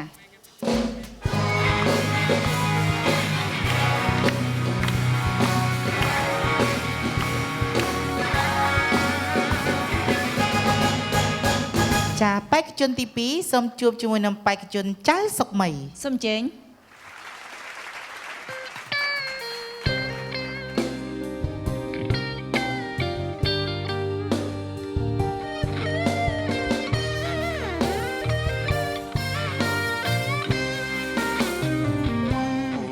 ទុងរូបបងជាមិត្តម្នាក់បងក៏ដឹងបេះដូងប្រលឹងសេញជឹកសេញចឹងគិតគេផ្សេងពេលអូនរំលឹកពីគេនោះបងសោកសង្រេងកុហកខ្លួនឯងខំប្រឹងញញឹមលើកទឹកចិត្តទៅទោះបីដឹងថាឈឺផ្សាប៉ុណ្ណាក៏ស៊ូទ្រាំដើម្បីមានមុំជួបមនុស្សដែលស្ងួនអូនស្រឡាញ់បងស៊ូចាក់ចេញចោលចាញ់ជាខ្លួនឯងលាក់ខ្លួនឲ្យទុកចំបែកកុំតអនុស្សាវរីយ៍ទោះជាយ៉ាងណាក្តីស្នេហាជូនអូនហើយជូនពរត្រាំត្រៃបានក្តីសុខនឹងគេជោគសូមអូនគិតថាមានបងម្នាក់នៅស្រណោះហើយជាបុរសគិតដល់អូនលុះរៀងហើយជាបុរសគិតដល់អូនលុះរៀង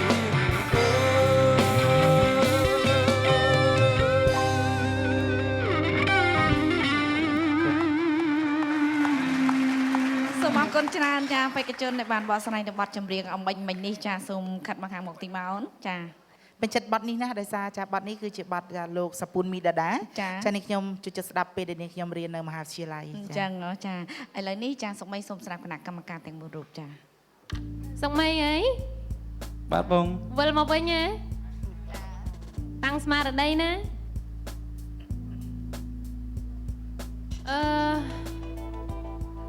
បងដឹងចង់និយាយថាម៉េចទេដូចបត់នឹងអូនឯង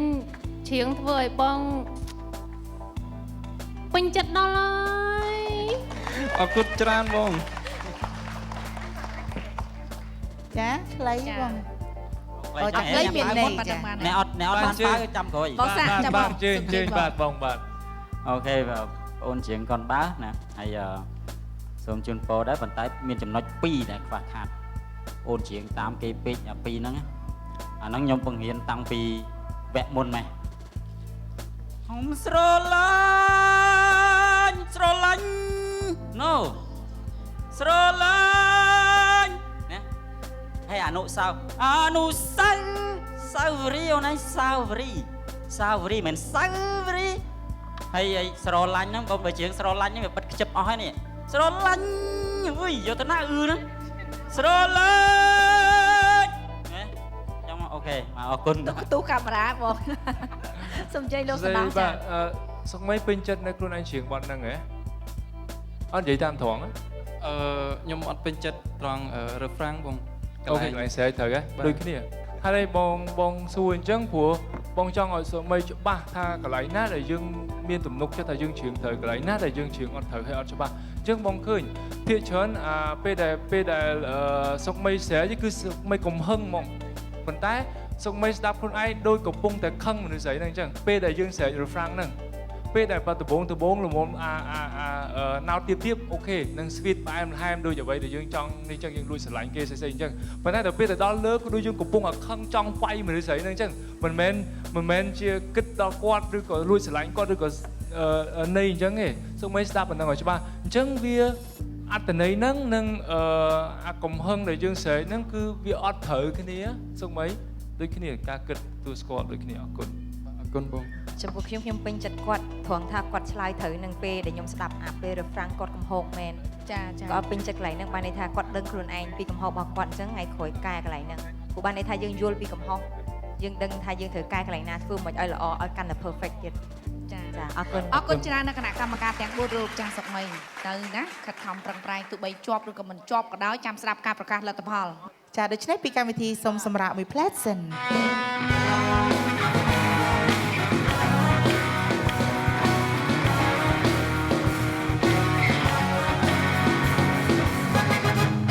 សំណួរគឺតើបេក្ខជនរូបណាដែលនឹងជាប់ទៅវគ្គបន្តនៅយប់នេះ 1. ចៅសុកមីនិងកែវរស្មី 2. ចៅសុកមីនិងសានវ៉ាន់និន 3. សានវ៉ាន់និននិងញឹមសវណ្ណារីសូមទូរស័ព្ទទៅកាន់លេខ8188រួចចុចលេខ0ដើម្បីចូលរួមឆ្លើយសំណួរនិងមានឱកាសឈ្នះរង្វាន់ទូរស័ព្ទ smartphone មួយគ្រឿងពីស្រាបៀរអង្គរប្រញាប់ឡើងការឆ្លើយសំណួរនឹងបញ្ចប់នៅថ្ងៃសៅរ៍ទី30សីហានាំមកជម្រុញអ្នកដោយសម្រាប់រសជាតិទឹកផ្លែឈើស្រស់ពិតរីករាយនឹងទឹកផ្លែឈើយោថ្មីរសជាតិប៉ោមយោជម្រុញពិតពីធម្មជាតិស្រាបៀរអង្គរប្រទេសខ្ញុំស្រាបៀរខ្ញុំបេះដូងខ្មែរ Lip Eye Sheer Color វីតាមីនតាក់ទាញពីបបោមាត់កាន់ឈ្ងុយ Lip Eye ត្រជាក់មែនស្រែងចាំស្អាតពិតត្រជាក់ពិតអុកស៊ី ដោយមិនដោយក្រូមីមាន DHA ដល់ទៅ6ដងសម្រាប់ការលូតលាស់ខួរក្បាលនិង Prebiotic ការពារប្រព័ន្ធរាងកាយកុមារឲ្យរឹងមាំ នំក្រួយវ៉ាន់វ៉ាន់ពិតជាមានរសជាតិឆ្ងាញ់មែនវ៉ាន់វ៉ាន់ Revlon បញ្ចេញមុនស្នេហ៍ពេញរាងកាយ ឥឡូវចែកកម្មវិធីរបស់យើងសូមអញ្ជើញលោកអ្នកកញ្ញាជួបបេក្ខជនចាជាបន្តទៀតគឺបេក្ខជនសានវណ្ណិត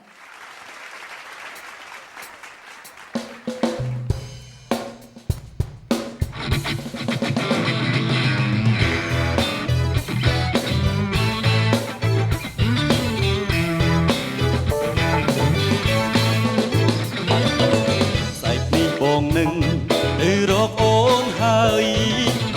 ប្រលឹងបងអើយអូនឈុំខឹងទេបងយល់កំហុសបងខុសហើយពេបងឲ្យមកសៅនៅក្នុងចិនដា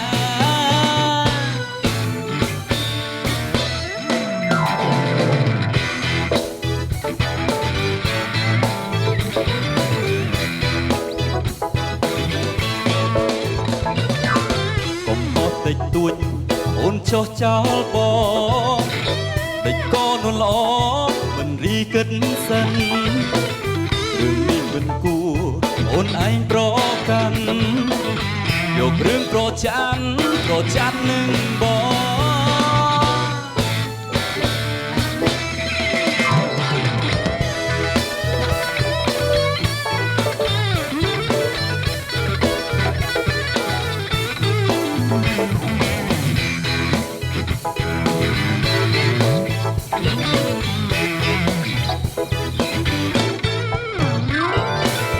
បំណាច់អូនស្អប់គិញបង3ថ្ងៃស្កប់ទៅចរណៃបងកើតទុំខាបងសុខចិត្តចាញ់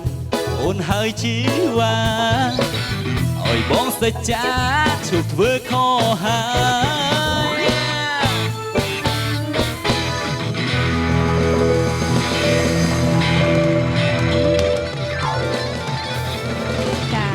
អត់ដឹងថាចប់ទេណាមិញចង់ឲ្យបន្តទៀតរលីនណាចាឡាយផ្លឹករមតែជាមួយនឹងបងស្រីខុសសុជាតិចាសូមជួយខាត់មកមុខតិចចាសូមជើញខាត់មកខាងមុខសូមជើញចាគណៈកម្មការទាំង4រូបចាមានប្រសាសន៍បាទវណ្ណិតបាទល្អនៅវគ្គទី3ប៉ុន្តែបទនេះល្អមែនទេបងយល់ថាល្អប៉ុន្តែបទហ្នឹងគឺបើសិនជាច្រៀងសម្រាប់ concert សម្រាប់អីគេមើលទៅ cool មើលទៅលយហ្នឹងហើយអញ្ចឹងបងគិតថាទាំងអស់ល្អទាំងអស់ទាំងកាយវិការនិងនិយាយទៅមើលទៅ cool ហ្មងមើលទៅស្អាតនិងមើលទៅលយហ្មងការរាំនិងចម្រៀងរបស់យើងបាទអរគុណបាទគុណបទហ្នឹងសាហាវមិញមើល solo ពីក្រោយអីបទចង់និយាយថាបទហ្នឹងគឺបើសិនថាអ្នកគេលេងសេះវិញគេលយហ្មងខ្ញុំមើលទៅដូចគាត់មានកាយវិការនៅជ្រាយអត់មែនសោះប្រហែលជាស្គមពេកឬមកកំមិចខ្ញុំមើលមកវាអត់ cool បងមកសំណងថា cool ឯងចប់ពីកម្មវិធីនឹងទៅថាបានឲ្យឡើងសាច់ដុំណាឲ្យ cool ណោះដូចបងសំណងញ៉ាំលោកគ្រូសិទ្ធិសាស្ត្រអ្នកសិស្សសាច់ដុំ cool ឥឡូវរៀង cool ឲ្យរលីនធ្វើឲ្យមើលថា cool របៀបមិនចាឥឡូវខ្ញុំចេះតែបទនារី sexy ឥឡូវសាកបន្តិចហ៎បន្តិចណា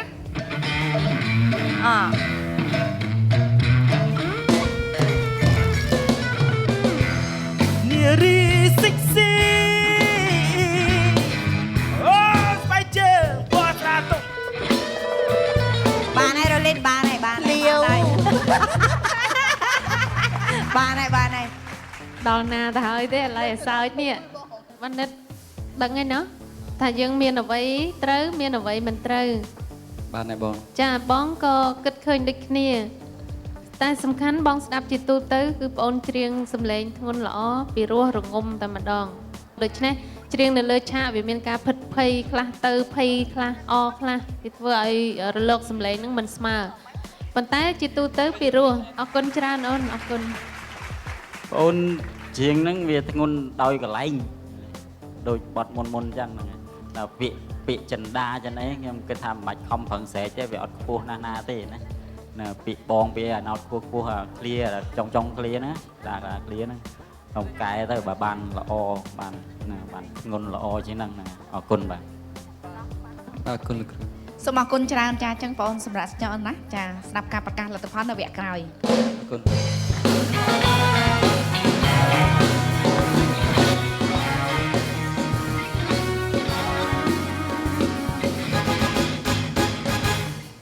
បាទជាងនឹងសល់បេក្ខនារីចុងក្រោយបាទគឺបេក្ខនារីញឹមសុវណ្ណរីចាសូមជើញទស្សនាដូចតទៅ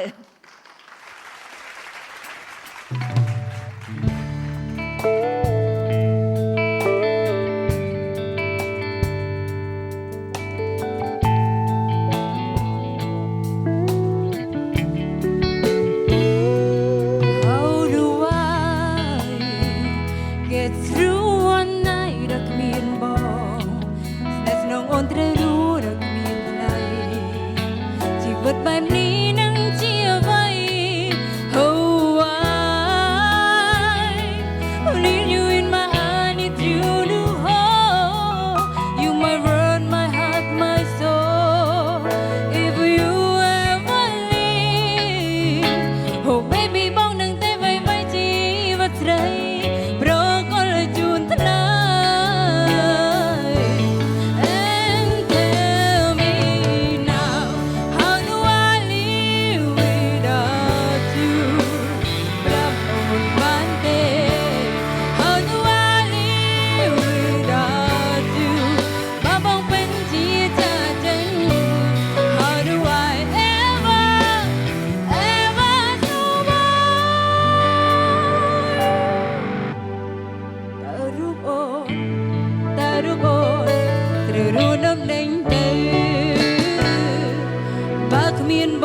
บอดนั้นบองสลังบอดจำเรียงนั้นจ้าโรลินสลังออดบอดนั้นจ้าเนี่ยខ្ញុំពេញចិត្តខ្លាំងបង ហ្នឹងហើយពេញចិត្តខ្លាំងបើបងវិញស្រឡាញ់ខ្លាំងមកបត់ហ្នឹង ចាហើយនាងខ្ញុំឃើញថាបេក្ខនារីរបស់យើងក៏គាត់ច្រៀងបានពីរោះដែរចាសូមជើញខិតមកមុំតិចសូមជើញគណៈកម្មការទាំងពីររូបចាមានយោបល់បន្ថែមនឹងដែលជាអ្វីដែលជាចំណុចខ្វះខាតចាបាទស្វណ្ណរីខ្ញុំពេញចិត្តជាទូទៅហើយក៏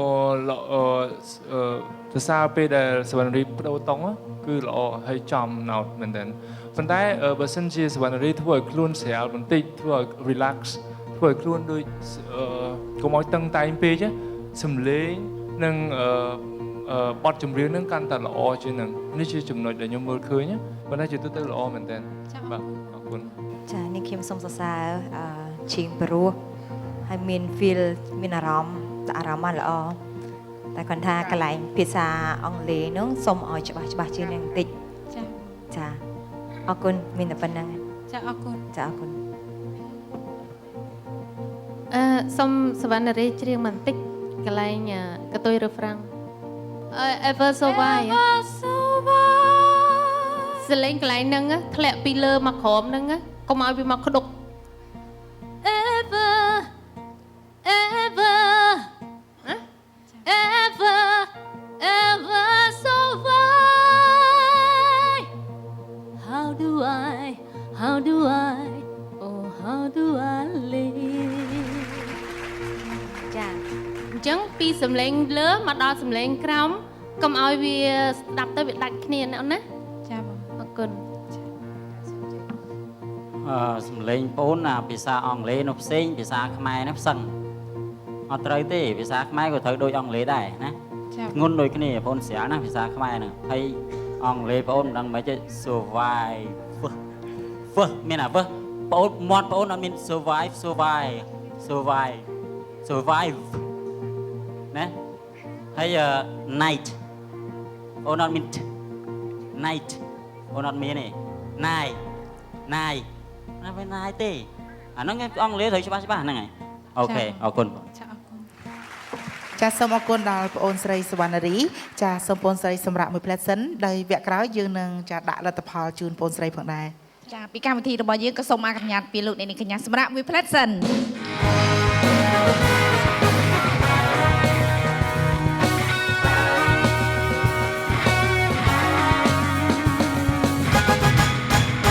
នោះគឺតើបេក្ខជនរូបណាដែលនឹងជាប់ទៅវគ្គបន្តនៅយប់នេះ 1. ចៅសុកមីនិងកែវរស្មី 2. ចៅសុកមីនិងសានវណ្ណិន 3. សានវណ្ណិននិងញឹមសវណ្ណរីសូមទូរស័ព្ទទៅកាន់លេខ8188រួចចុចលេខ0ដើម្បីចូលរួមឆ្លើយសំណួរនិងមានឱកាសឈ្នះរង្វាន់ទូរស័ព្ទ Smartphone មួយគ្រឿងពីស្រាបៀរអង្គរប្រញាប់ឡើងការឆ្លើយសំណួរនឹងបញ្ចប់នៅថ្ងៃសៅរ៍ទី30សីហា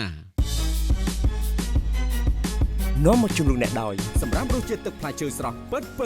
រីករាយនឹងទឹកផ្លែឈើយោថ្មីរសជាតិក្រូចយោជម្រុញពិតពីធម្មជាតិស្រាបៀរអង្គរប្រទេសខ្ញុំស្រាបៀរខ្ញុំបេះដូងខ្មែរ Lip Ice Sheer Color វីតាមីនតាក់ទាញពីបបោមាត់កាន់ឈូ Lip Ice ត្រជាក់មែនមិនស្រែងចាំស្អាតពិតត្រជាក់ពិត Oxy ដោយមិនដោយក្រូមេមាន DHA ដល់ទៅ6ដងសម្រាប់ការលូតលាស់ខួរក្បាលនិងព្រីបាយអូទិកការពារប្រព័ន្ធរាងកាយកុមារឲ្យរឹងមាំនំក្រួយវ៉ាន់វ៉ាន់ពិតជាមានរសជាតិឆ្ងាញ់មែនវ៉ាន់វ៉ាន់ Revlon បញ្ចេញមុនស្នេហ៍ពេញរាងកាយ អរលោកអ្នកនាងកញ្ញាចានៅក្នុងពេលនេះគឺជាពេលវេលាមួយដែលយើងធ្វើការប្រកាសលទ្ធផលប៉ុន្តែនៅក្នុងពេលនេះយើងទុកពេលវេលាសម្រាប់គណៈកម្មការកំពុងតែធ្វើការសម្រេចចិត្តនិងពិភាក្សាគ្នាសិន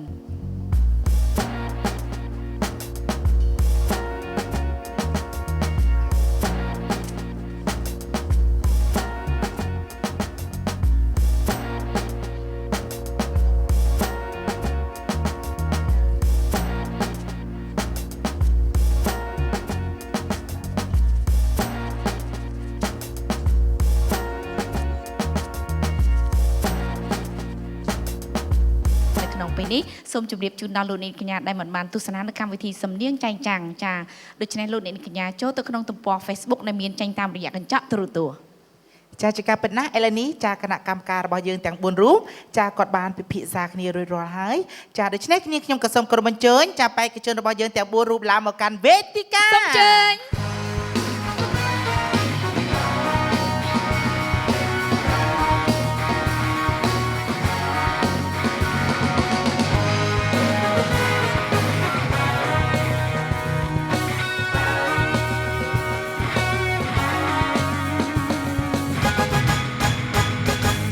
វត្តមានបេក្ខជននិងបេក្ខនារីចាតតឹងរងចាំនឹងការប្រកាសលទ្ធផលពីគណៈកម្មការរបស់យើងដែលបានសម្រេចហើយនឹងពិភាក្សាគ្នារួចជាស្រេចហើយចាដូច្នេះខ្ញុំក៏សូមគោរពអញ្ជើញចាគណៈកម្មការរបស់យើង4រូបឲ្យដំណើរបាទបន្ទាប់ពីមានការពិភាក្សាទាំងអស់គ្នាខ្ញុំតំណាងឲ្យគណៈកម្មការទាំង4នឹងជម្រាបជូននៅមតិមួយចំនួនក៏ដូចជាហេតុផលហេតុអីបានយើងជ្រើសរើសបេក្ខជននេះនឹងហេតុអីបានយើងមិនជ្រើសរើសបេក្ខជននេះទី1ខ្ញុំចង់ជម្រាបសួរទាំងអស់គ្នាតើទាំងអស់គ្នាជឿជាក់លើការកាត់ក្តីរបស់ពួកយើងទាំង4នាក់បាទជឿជាក់ស្មោះចេញពីចិត្តបាទខ្ញុំក៏ហ៊ានធានាថាការកាត់ក្តីរបស់យើងនឹងការផ្ដល់ជាបន្ទុកក៏ដូចជាការជ្រើសរើសរបស់យើងមានហេតុផលច្បាស់លាស់និងគ្រប់គ្រាន់ព្រោះអ្វីដែលយើងទាំងអស់គ្នាចង់បានគឺចង់បានអ្នកដែលល្អហើយទាំងអស់គ្នាគឺល្អទាំង4អ្នកទាំងល្អមែនតើប៉ុន្តែពួកយើងត្រូវតែជ្រើសរើសទៀតតើអ្នកណាល្អច្រើនជាងប៉ុន្តែចាំណាអ្នកទាំង4ល្អដូចគ្នាគ្រាន់ថាបងទាំងអស់គ្នាជ្រើសរើសអ្នកដែលល្អជាងត្រៀមខ្លួននេះជាវគ្គណារៀងក្តៅបេះដូងតិចតិចពឹបណាអូខេគណៈកម្មការទាំង4សម្រាប់ចាត់យកចៅសុកមីអបអរសាទរចំណាំបេក្ខជនចាយើងនៅសល់មួយរូបទៀតថាតើបេក្ខជនឬក៏បេក្ខនារីបាទ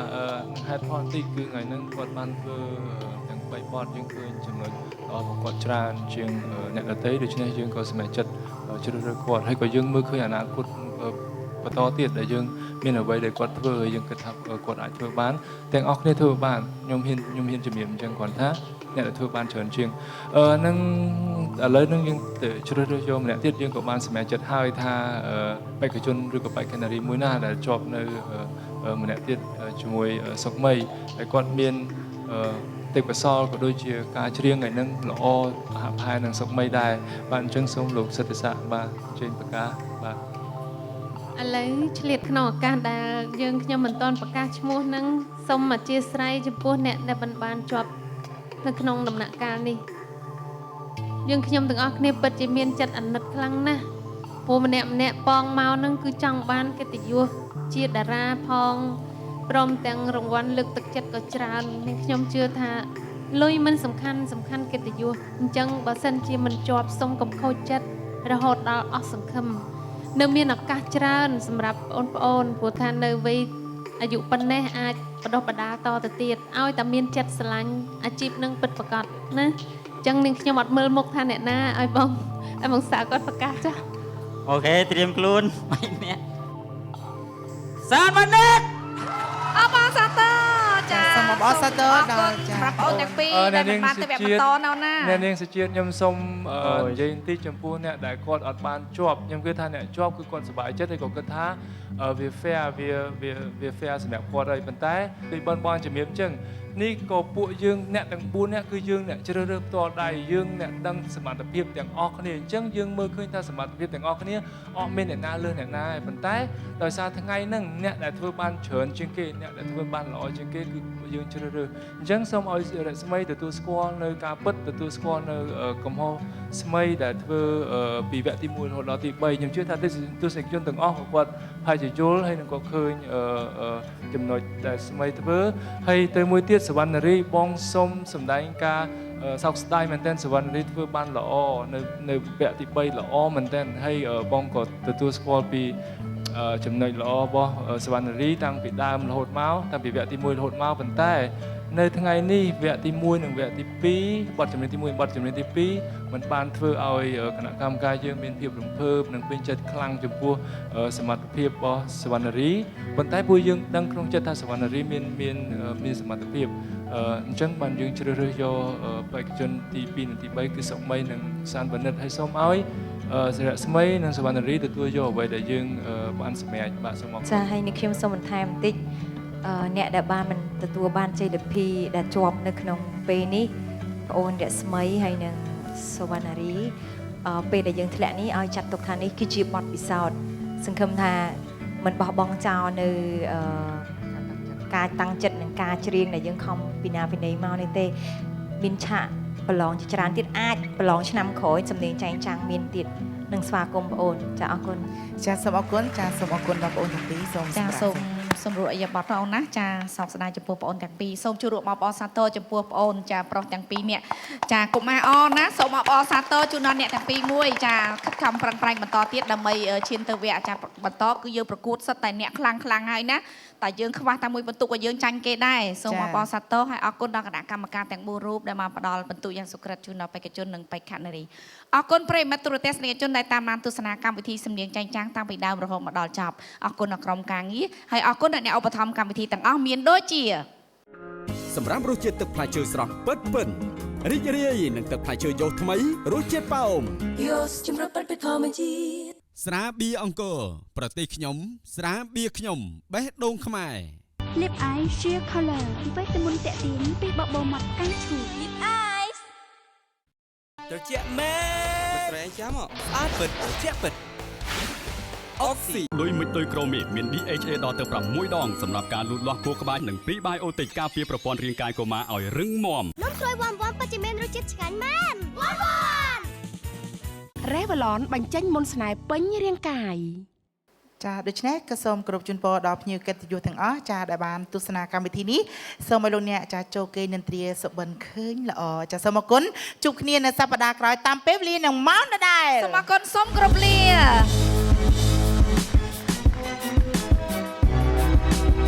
សម្រាប់សប្តាហ៍ក្រោយ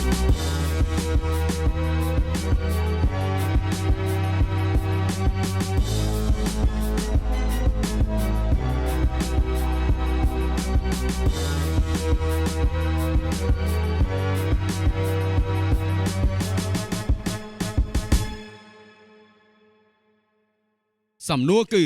តើបេក្ខជនរូបណាដែលនឹងជាប់ទៅវគ្គបន្តនៅយប់នេះ 1. ចៅសុកមីនិងកែវរស្មី 2. ចៅសុកមីនិងសានវណ្ណិន 3. សានវណ្ណិននិងញឹមសវណ្ណារីសូមទូរស័ព្ទទៅកាន់លេខ8188រួចចុចលេខ0ដើម្បីចូលរួមឆ្លើយសំណួរនិងមានឱកាសឈ្នះរង្វាន់ទូរស័ព្ទ Smartphone មួយគ្រឿងពីស្រាបៀរអង្គរប្រញាប់ឡើងការឆ្លើយសំណួរនឹងបញ្ចប់នៅថ្ងៃសៅរ៍ទី30 សីហា